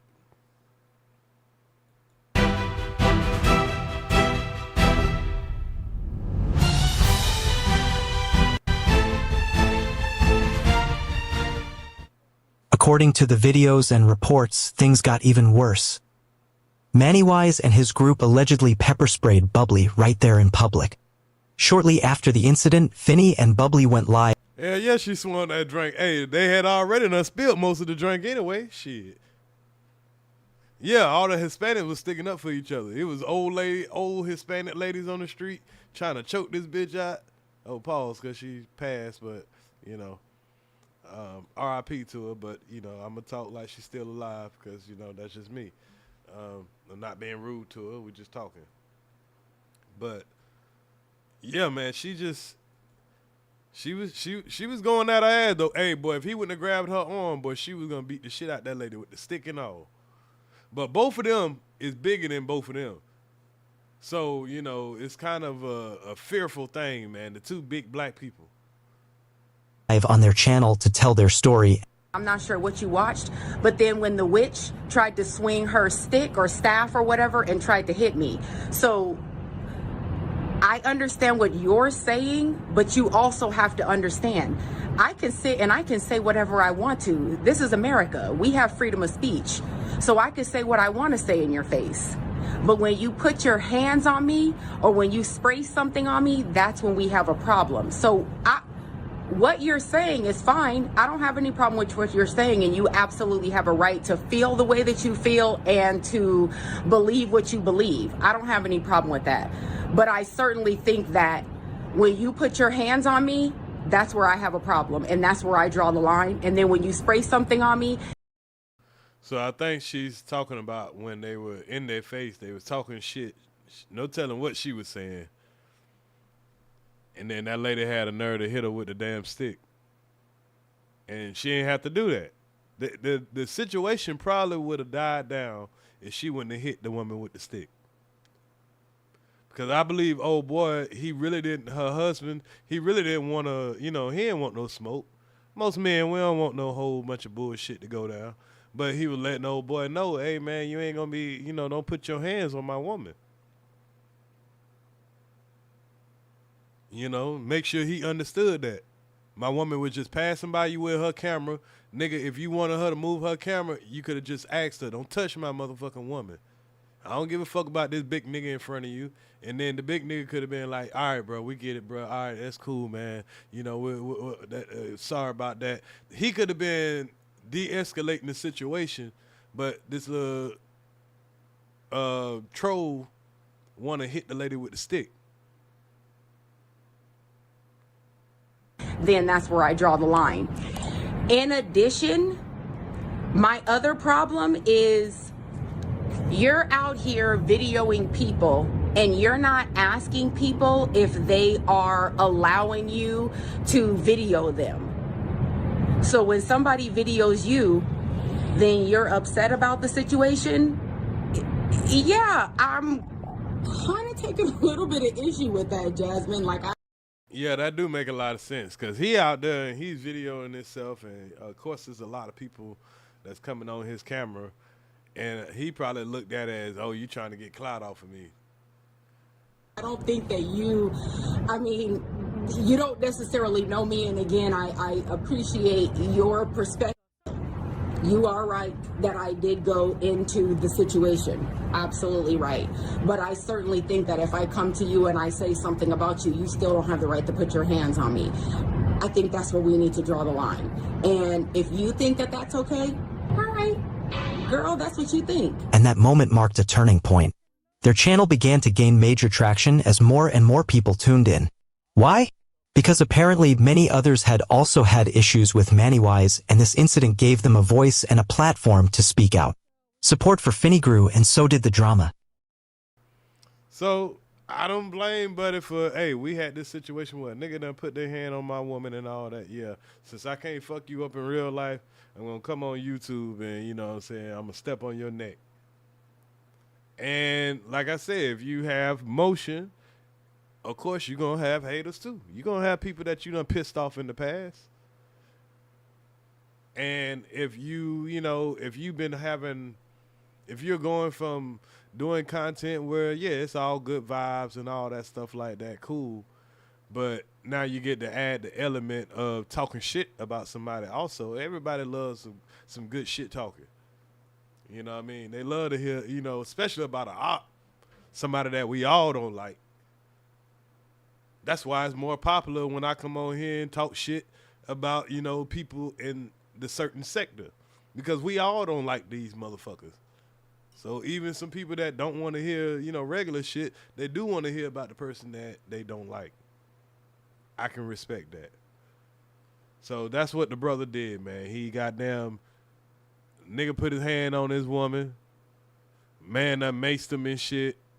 Found out the man got a YouTube channel. So we might as well crank up on this nigga. As their views and subscribers climbed, so did their confidence, leading to regular weekly live streams where they didn't hold back. These streams quickly turned into sessions filled with verbal attacks, mockery, and insults aimed at Murd3rs, his crew, and even his family. What started as a heated moment on the Vegas Strip soon spiraled into something much bigger and much darker. The feud between Finny the Legend and Sin City Mannywise didn't just stay on YouTube. It became personal, real-world personal. As tensions rose and both sides gained traction online, the drama spilled into the streets of Las Vegas. Multiple in-person confrontations took place. The thing about it, bro, is after seeing him being right next to him, I am way bigger than him, man. Like, I really don't know. Like, unless he was able to, like, it was his best chance. Like, even if he revved up, like, say we was really fighting, we squared up. Like, even if he... So I think this is where the problem lies, too. Because this man, you know, he watching this shit with his old lady and all this shit. This shit'll piss you off, though. You'll be really ready to bust a nigga. So the best thing you could do is not put yourself in the vicinity of niggas that, you know, trying to take money out your pocket. Niggas that you know talking about your family. Niggas that you know getting reckless like this. Man, don't be putting yourself in the vicinity of these niggas. Now, I know I shouldn't be the nigga talking. Don't do as I do. Do as I say. You know what I mean? Revved up. Like, he can't even, like, if he wanted to hit me in my jaw, like, it would be so hard for him to reach up here. Like, he's really a small dude, man. Like I get no props and if we ever do get to lock up, like, if I do beat him up, I get no props. Like, the only, you being a bisexual man trying to touch me there. I hate that you keep having to verbally say it, man, because I feel so, I feel so, yeah, your mic violated. Your mic is doing the same. Go on camera a lot. Now you see that? That's when shit go getting real. When the niggas go to making all kind of money off you. So this man had 20,000 subscribers. The dude that's talking about him, you know, he's growing about 3,000 subscribers. But those 3,000 subscribers are, you know, they really tapping in. They paying him to, you know, keep gassing him up. He new to YouTube, so shit, nigga, to be making money when you new to YouTube, hell, I know how that feel. Yeah, you don't expect to make no money on YouTube for a couple of years, and if you can come out the gate and start making some money, shit, you're ahead of the game. So, and this dude, he's kind of easy to talk shit about. You know what I'm saying? Like, all you got to do, especially when they got a big body of work and he got on all these, you know, look like fake ass rings and, you know, he making all these, he got on, you know, he dressed kind of funny. So it probably was easy to, you know, just fuck with him. And he done already disrespected his wife, so why should he be respectful to his wife in real life? Whining about haters doing this, the haters doing that. Grow up, fool. Shout out to Darwin. They charged me with assault. The type of assault it is a misdemeanor, which means it's gonna be like a fine or like probation. You know, it's not a serious bodily injury assault. ¿Me entiendes? These were verbal and physical face-offs, sometimes involving both creators and their loyal supporters. The Sin City streets turned into a stage, but the show wasn't scripted. What made it worse? The power of their platforms. With each side live streaming, narrating, and spinning their version of events, the conflict turned into digital warfare. Soon, it wasn't just about who was right or wrong. It became a battle for control, revenge, and platform dominance. And that's how it always go. You don't give, at this point, and that's one thing I noticed, you know what I'm saying, about all this going back and forth. Especially with these niggas. It don't matter when these niggas wrong. It don't matter niggas be sex offenders. It don't matter that, you know, these niggas be caught red-handed, you know, messing with, you know, the women that come out and say, yeah, they messed with me when I was 16, and, you know, the women come out and say, hey, yeah, this person did this, and that. It don't matter who right or wrong. It just coach shit. It's following shit. These niggas be caught red fucking handed and flip the whole damn script. In a move that shocked their audiences, both sides attempted to strike each other's YouTube channels down. Reports flew in that Murd3rs camp filed copyright and community guidelines. And then this is what it get to, too. Niggas get so jealous harder than shit. Niggas go to striking your channel. They start convincing, you know, their people to start, you know, unsub from you, try to get people to, you know, stop watching your shit. People won't hit the like button, but people only watch your channel, other people's shit. Like, niggas will go on a full-fledged attack, and they attack your money. The attack is to attack your money.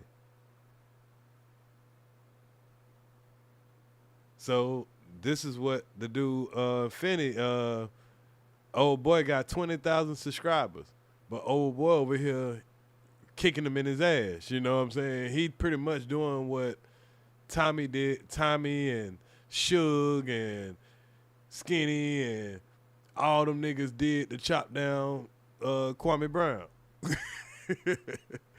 You know what I'm saying? Just hack and hack and hack and hack and hack and hack and hack and hack and hack and hack and hack and keep making a nigga respond to him. They kept making old boy respond to him. Oh, why was old boy even responding? He could have let Buddy talk and talk and talk and talk. He actually had his shit going on with his channel, but they was running into each other in Vegas. I ain't gonna lie, yeah, but I'd be ready to do something to a nigga too if I keep running to him. Line complaints against Murd3rs content. In retaliation, Finney's side allegedly tried to take down Murd3rs live streams, citing harassment, copyrights, and targeted attacks. Is I got him with 2 strikes right now. This will be the last one right here, and we're in that. Oh shit! So that nigga had him with 2 strikes over there. He had that nigga over there timid. Boy, yeah, that nigga shaking like booty meat over there. Boy, you know how timid you are when you got 2 strikes on your main channel. So he had them in going back and forth, and you about to let a nigga knock your whole channel off.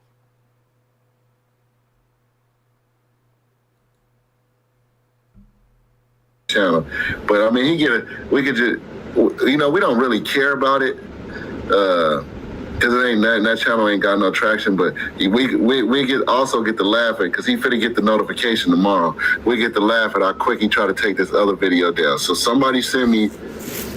I just put it in chat where he got what video of mine he got that from, and I get that one too. He gonna get an email tonight.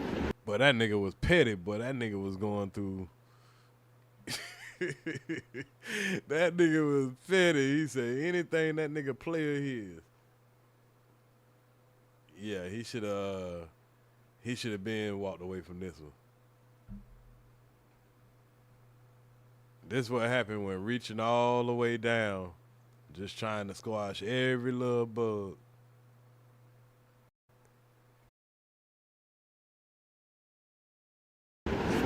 About the other one, and that's gonna be a second strike.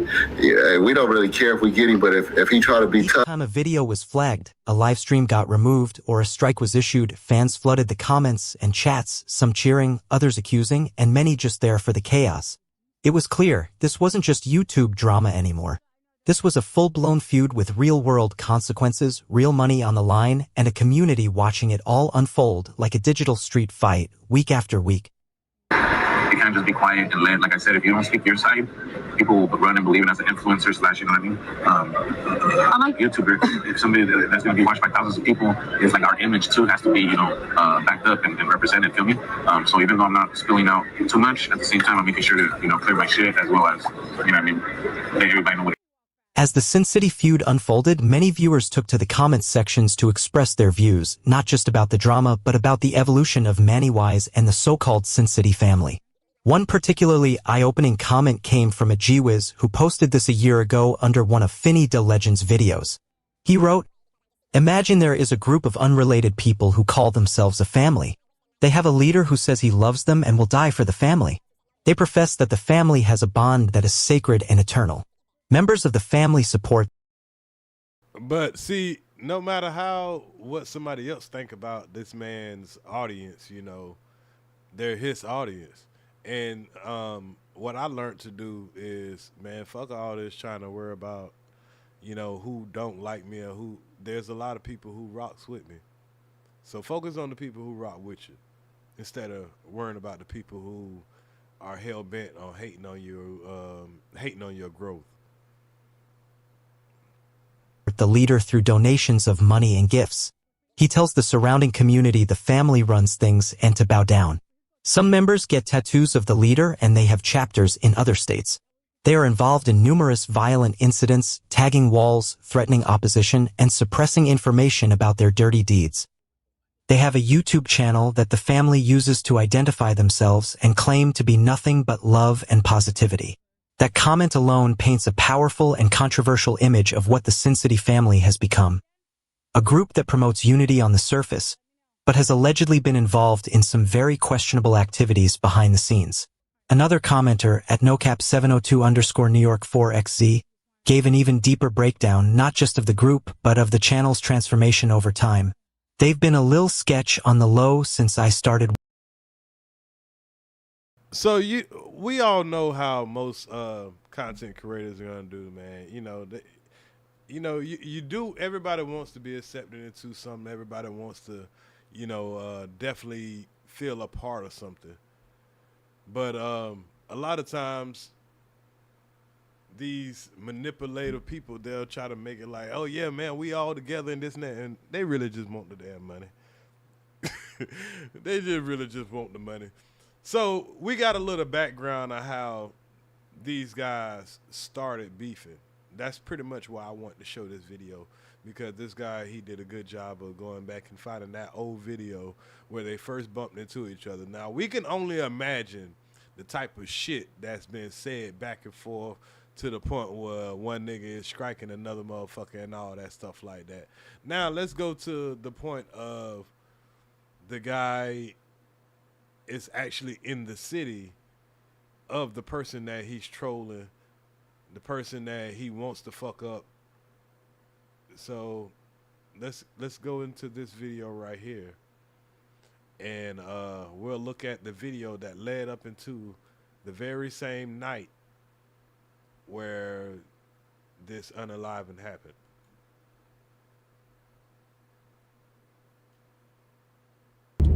Jerome, I'm out here searching for my... Now, hold on, did he throw up something? What did he just throw up? Jerome, I'm out here. Yeah, he definitely just threw up some signs. So this is definitely not gonna, this is definitely an image thing also, an ego thing also. Because if the man tell him, yeah, I beat your ass and this and that, and this man, he's in an actual gang, even if it is a YouTube gang, that nigga ain't throwing up no YouTube signs right now. Unless him twisting up his fingers right here, unless that mean YouTube. Let me see.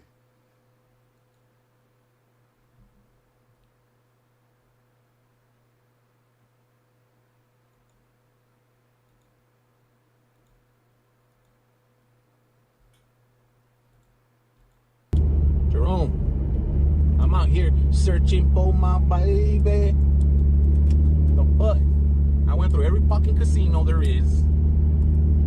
I heard there's one of my biggest fans here in fucking town. I'm dying to see him. Fucking dying to see him. What are we doing? Fuel bar tonight? Is that what we're doing? I'll fucking be there. I'll fucking be there. Better fucking believe it. You come to my city and think I'm not gonna show up? You fucking think I'm not gonna show up? I should have been the first one to be told. Right? Somebody should have sent me my invite. Mr. Marcus. That's right. Man, he gonna see this shit in court after he done sobered up. He ain't had no alcohol, no liquor, or whatever the fuck he done been on. But, sometimes when you fueled with, hate because a bitch done pissed you off so much, motherfucker done been playing with you and all that shit, But I don't see why he should be this mad, though, to be honest. Maybe because the man struck his channel. I think he lost his monetization. That should have just been a sign, hey, man, stop beefing, stop YouTube beefing. If your life is dependent on YouTube, which a lot of people's life are dependent on YouTube and social media, which is nothing wrong with it. Hell, it's starting to pay enough. It's starting to pay more than the regular job. So, hey, why not?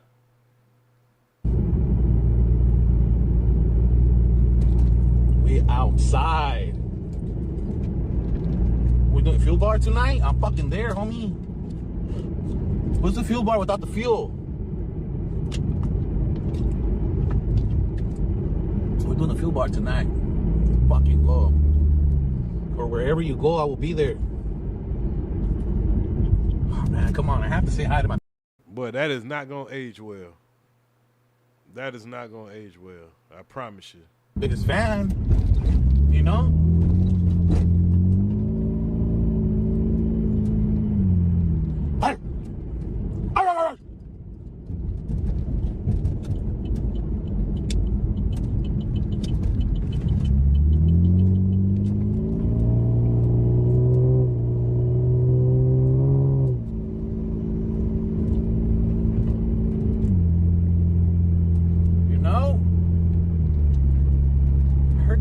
Jumped out of my fucking bed.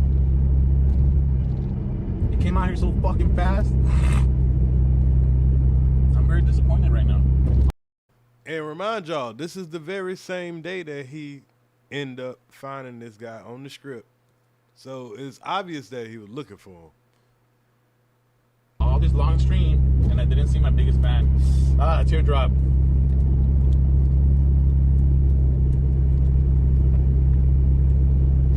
Just know instigators get this shit too.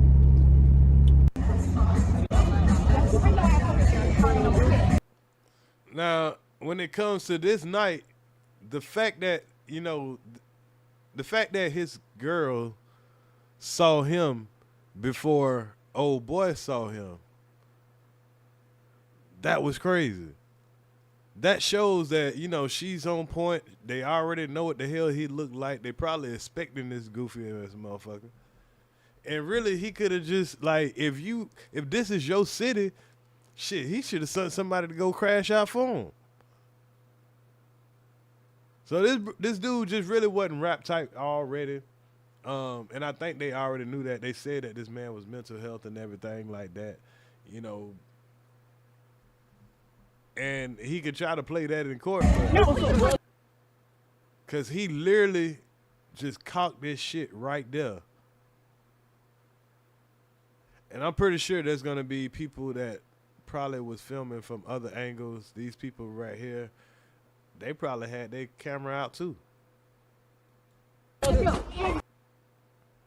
Now, there's a lot of people that's saying that the man shot him in the back of the head.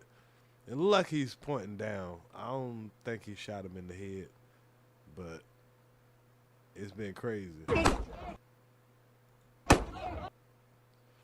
And the fact that he was so angry because he's already shooting the man. The fact that he turned around and shot her too, because it's not like she was in it's not like she was in front of him. So he accidentally shot her too. The man made a concerted effort to shoot this woman in the back too. So this man had to have a special type of hatred in his heart for these people at this point. Are you fucking kidding me?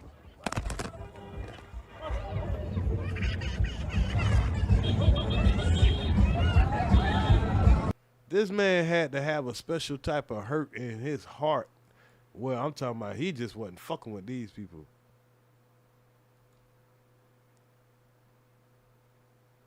And that's on live YouTube, y'all.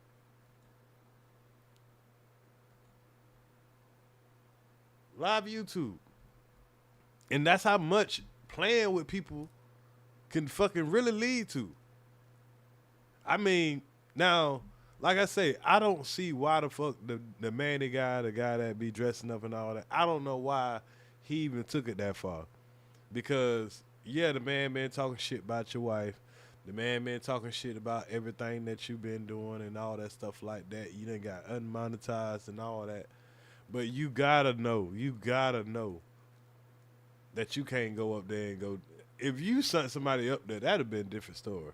That's a whole nother way to fight it. But if you found this man on the script, that means you was looking for him.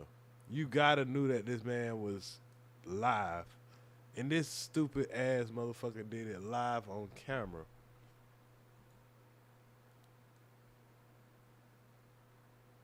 He did it live on camera. Now, out of the two stories that we seen out of the Las Vegas area, do any of y'all think that they warrant the death penalty? Do y'all think any one of these situations warrant the death penalty? Because they're definitely talking about the death penalty when it's coming down to this guy. Hold on, I did see a.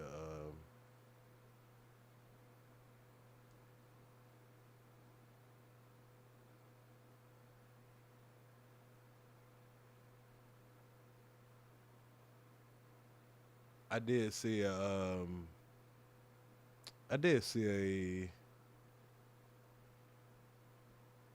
a video about them wanting to try him with the death penalty. Hold on, I think I got it on my playlist. 1 second.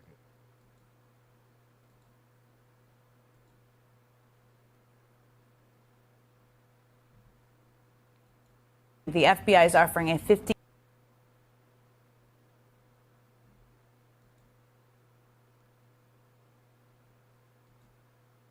Okay, hold on. I can pull it up real fast.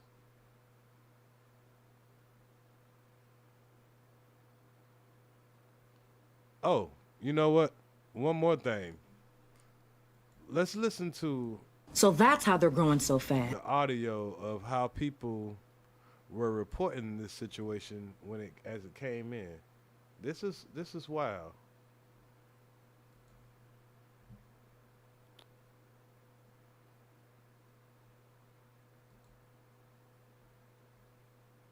Oh crap! I can't. Dream. Aired because I had it. I'm sorry, y'all. I don't know where I put this video at, y'all. I had it. I had a video of the victims. I mean, not the victims, of the people as they called in and told about what was going on. People were calling from YouTube. showing up to. New at 10, a Valley couple was murdered on the Las Vegas Strip, and the entire shooting was live streamed on. What they saw on YouTube. I'm showing up to let the world know.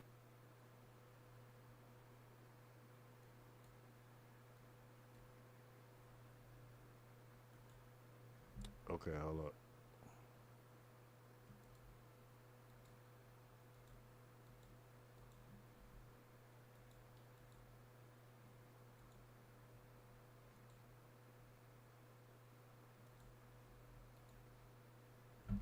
I'm showing up to let the world know that this is just a problem on YouTube where people think that it's okay to beef. And now this has ended up deadly. An online conflict turning into real-life consequences. A YouTube streamer accused of killing 2 people in front of the Bellagio, claiming it was self-defense.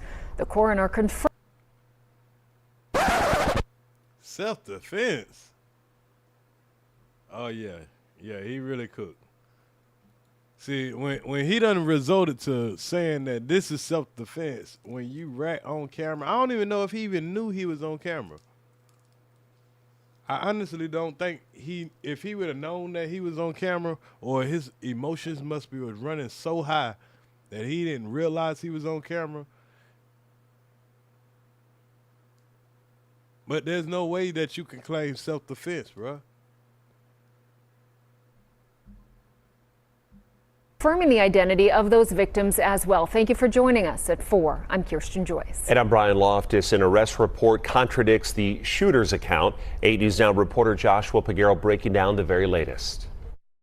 Manuel Ruiz, the YouTube streamer accused of killing 2 people in front of the Bellagio fountains, appeared in court on Tuesday after turning himself in to police. Student Nevada versus Manuel Ruiz. Ruiz, who goes by the name Sin City Manny on YouTube, walked before a judge handcuffed. Boy, he got that damn out of fucked up look on his face. But nobody looked the same after a couple of days, you know what I'm saying, in the jailhouse. They let him keep his nice glasses, though. He must really got a seeing condition. Like he still got on his good shades. Hey, man, look at this motherfucking news article. This shit say today 104. What the fuck? These people living it. Look at this shit, y'all. It's 108. That better be the channel. No, it's channel 8. It's 108 degrees, y'all. Where they at? 108 degrees. Good morning. Hey, they make you want to off yourself. You ain't got to have no YouTube beef in Nevada. Jeez Louise. I just noticed that. 108 degrees. And it's going to be 72 at night. Damn. Hi, Mr. Ruiz. You were He don't even know his name no more. arrested for 2 counts of open murder with use of a deadly weapon. Ruiz is accused of killing Rodney and Tanisha Finley on Sunday nights. They're YouTubers who go by Finny the Legend. An arrest report we obtained says Ruiz shot Rodney twice in the head and several times in the arm. Damn. He ain't even look like he was pointing at the head, though. But he might get the penalty, boy. He really might get the penalty. You shot the man in the head twice, then shot his woman, boy. Whatever that man said to him, whatever that man did to him, it was way more detrimental than just talking about him and saying, like, you know, he a goofball, picking on how he look, whatever. That shit really had them boiled up. Says worse out there in Arizona. Jeez. So I lived in Arizona. The highest I remember was 123. Jeez Louise. I mean, we've had a couple of 105, you know, around in Georgia. In Atlanta is worse because, you know, they don't get no breeze, man. You can just see the heat rising. But in Brunswick, we get a little breeze off of the ocean, but it gets really hot. I'm from by the East Coast, like. So I always at least get a little breeze. But yeah, man, jeez Louise. I'm going to pray for y'all out there in Arizona and New Mexico and all those places where y'all living in hell. Okay, y'all go have fun on the Father's Day celebration. Shout out to all the fathers again. He shot Tanisha in the back of the head. The shooting was captured on the Finny. Damn, he shot her in the back of the head too? Oh, hell nah. I don't know, but he might need to get the penalty. Hold on, man. Let me put a toll up. He might need to get the penalty. He shot both of them in the back of the head. That's crazy. Appreciate you for the splatter. You have, well, I don't know if you're a father or not. You're young. You still a young buck. But shit, if you're a father, happy Father's Day to you too.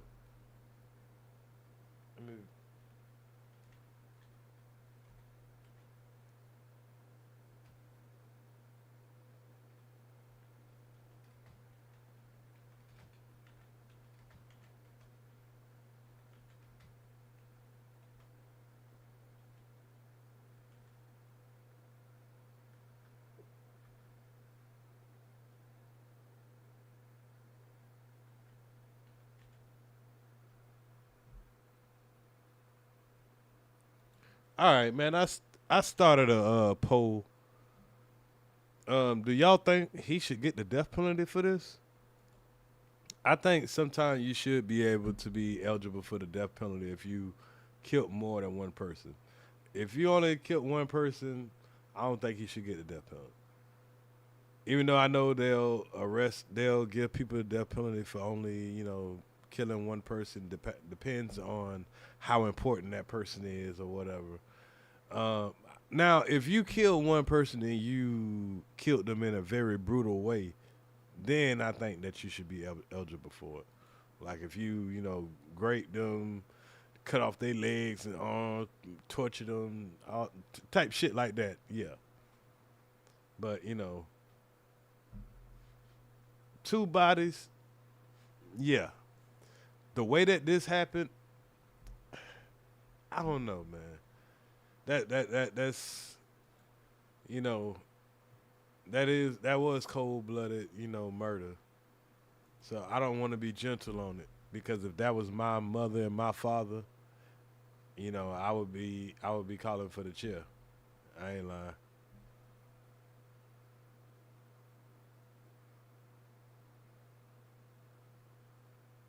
Oh, you 45? Okay, my bad, brother. I thought you was young. I don't know. My bad.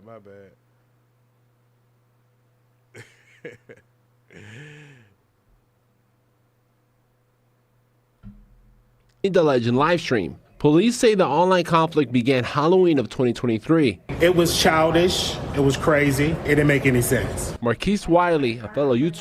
And the thing about it, bro, he looked like he actually could have had more motion, bro. All he had to do is keep doing what he was doing. Even in, that nigga was fucking up your money, but he was only fucking up your money because you was responding. If you're the bigger YouTuber, see, this is why, if you're the bigger YouTuber, you got 20,000K subs, you making money. Yeah, you might can talk shit back a little bit, but find a spot to cut that shit off, bro. This is where this man let his emotions get the best of him. He got in too deep. Because if he would have just ignored it for a while, he would have realized it ain't that important, man. Fuck what he talking about. But he was trying to prove a point, though. YouTuber showed up to Reese's court hearing. He was following in real time the conflict between the 2 YouTubers. It was all about who was the biggest Las Vegas YouTube content creator. And here's probably the damn D of all this shit. It's always, I ain't gonna lie, sometimes it's a lot of the subscribers that keep this shit gassed up, and the other YouTubers that go around and they be claiming they reporting on it, and they be adding all type of shit. Hey, look what he said. Look what he did. Is he gonna do this? He gonna do that? And you get these guys trying to protect their image.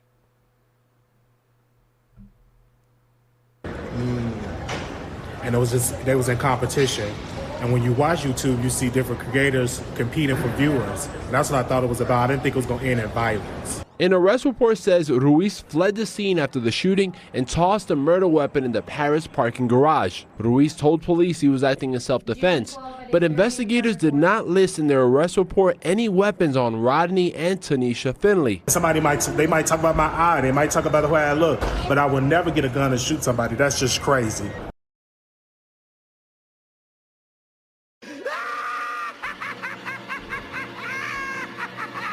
Hey, boy, he knew somebody was going to say something about that eye when they done put his ass on camera.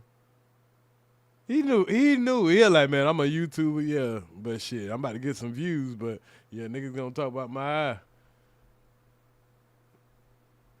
Man, please, you let motherfucker keep doxing your family, you fucking around, keep running into them. You never know what you'll do until you're in that situation. Ruiz is being held on no bail. Clark County District Attorney Steve Wolfson tells me he's planning to file murder charges against Ruiz. Reporting in downtown Las Vegas, Joshua Peguero, 8 News Now. Manuel Ruiz. And see, that's why they left it at open murder. They left it at open murder so, they can kind of, give them capital murder. They can drop it down to manslaughter. Just depends. But they left it open, and I guess that's an option that they have in Nevada. And I don't even know if Nevada even has a death penalty. I believe they said they did. So I don't think they're big on it. Nevada kind of switches back and forth from a red to a blue state. So I guess they would be more considered like a purple state. So it's not like they're heavy on it like a lot of the South. But yeah, man, this man is facing the death penalty. Oh, Nevada does have it? Okay. So yeah, man, it's sad though. Like I say, this is a situation that could have escalated on a lot. I mean, a lot of our situations could have escalated. I definitely can think of a couple of them that could have escalated when it came to me. Effective, healthy blood pressure support. But I'm doing better, y'all. I'm doing better. You got to work on yourself. And, you know, like I say, now this is a video where they were talking about the DA may seek the death penalty. I recorded it, and I want to make the report that we see that person actually take out a gun and shoot somebody. We don't know if the other person's dead. Chaos on the Strip as we hear witness calls to police to report a YouTuber charged with killing a married couple in front of the Bellagio fountains. Those 911 calls you're hearing first on 8 News Now. Thank you for joining us at 4. I'm Kirsten Joyce. And I'm Brian Loftus. Now, the Clark County District Attorney says the killings were needless and senseless. 8 News Now reporter Joshua Pagero was in the courtroom today for the shooter's hearing. Murd3rs had his second court appearance on Thursday as he's being held without bail. Clark County District Attorney Steve Wolfson sat in the courtroom where he later said the death penalty is a possibility. I believe that justice will be served, but I want to assure this community and this country that Las Vegas is a safe place to visit. Murd3rs, who goes by the name Sin City Manny on YouTube, walked into Judge Amy Cellini's courtroom shackled. He's facing 2 open murder charges. Police say he killed Rodney and Tanisha Finley Sunday nights in front of the Bellagio fountains. The motivation is pretty clear. It's been reported pretty extensively that these individuals knew each other and had an ongoing feud. The Finleys are YouTubers who go by the name Cenat the Legend. A feud between them and Ruiz allegedly began Halloween of 2023. The Cenat the Legend live stream captured the shooting with several people calling 911 to report it. He calls himself Sin City Family. That's their YouTube channel, Sin City Family. Okay, was he the one that was shot? No, he's the one that shot the other guy that we were watching on live. An arrest report says Ruiz shot Rodney twice in the head and several times in the arm, and he shot Tanisha in the back of the head. Ruiz says the shooting was self-defense, a claim District Attorney Steve Wolfson strongly disputed. I think it's probably garbage. There's no indication from any of the evidence at all that self-defense would be a viable defense. No weapons were found near the victims.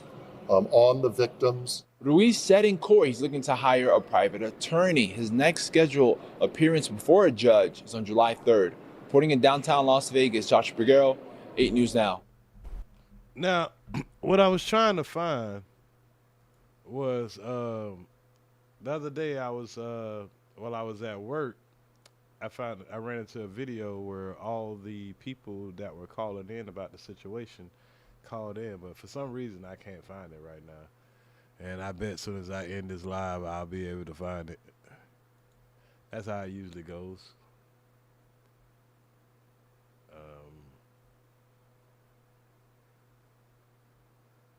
Hold on, give me 1 second. Maybe I can.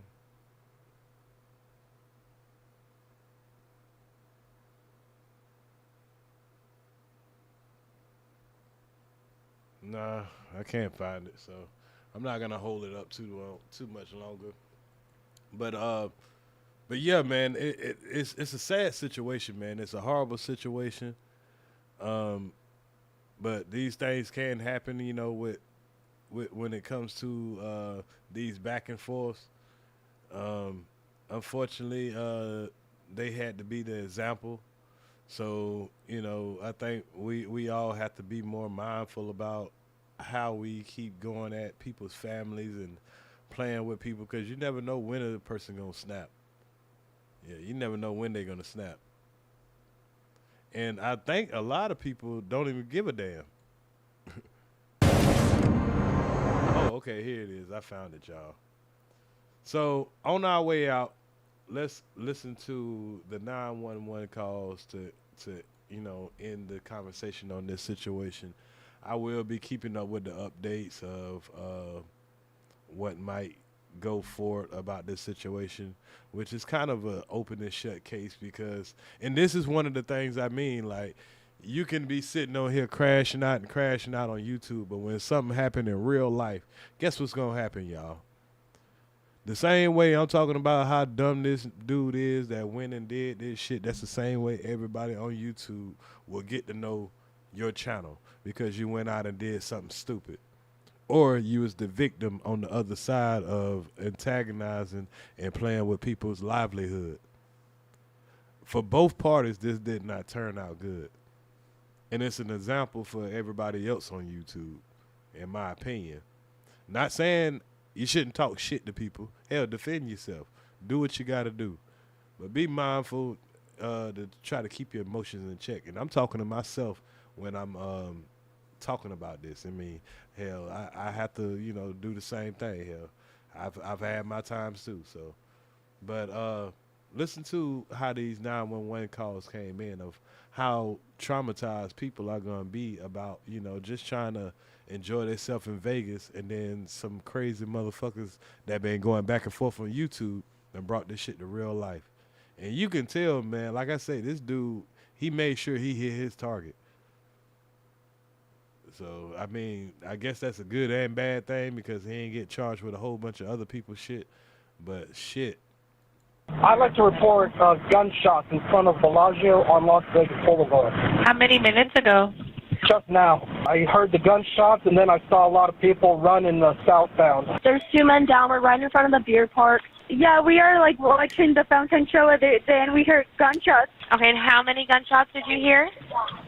About 4, maybe 5. I think someone's dead. Because they're doing CPR.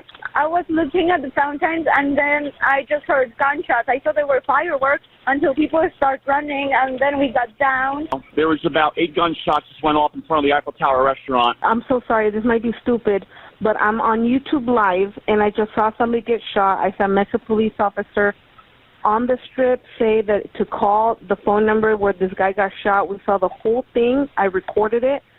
And I want to make the report that we see that person actually take out a gun and shoot somebody. We don't know if the other person's dead. Let me just clarify real quick. You were watching somebody else's live?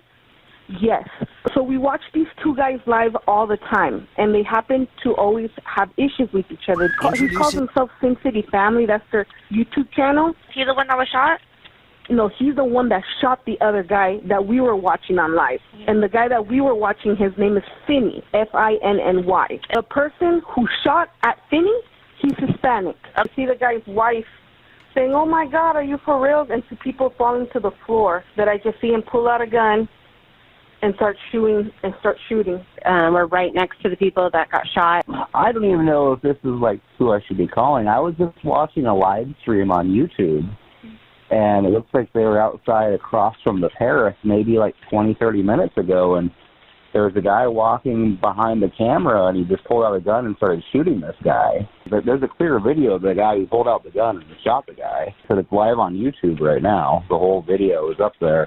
It looks like this guy was standing there talking to the camera for a second. He started walking away, and then this guy walked behind him, and then next thing you know, he's yelling at this lady, and he pulls out a gun and starts shooting him. I was watching a live stream on YouTube in front of the Bellagio, and someone, I guess, shot at someone. I guess so, because there's been a feud between them for the longest time. Just happened to see footage on a live stream on YouTube, but I'm not sure if anyone's reported that yet. Hello, so we found the shooter in front of Bellagio. He's wearing a beige hat and a black shirt with beige sleeves. He's wearing glasses, he's bearded, and he has a mustache. Okay, so one moment, sir. Are you at the Bellagio? No, we found the YouTube video. We are at the Bellagio Hotel. Towards the end of the video, with about 5 minutes left, you'll see the shooter's face. You'll see him pull out the gun and start shooting. We have this video.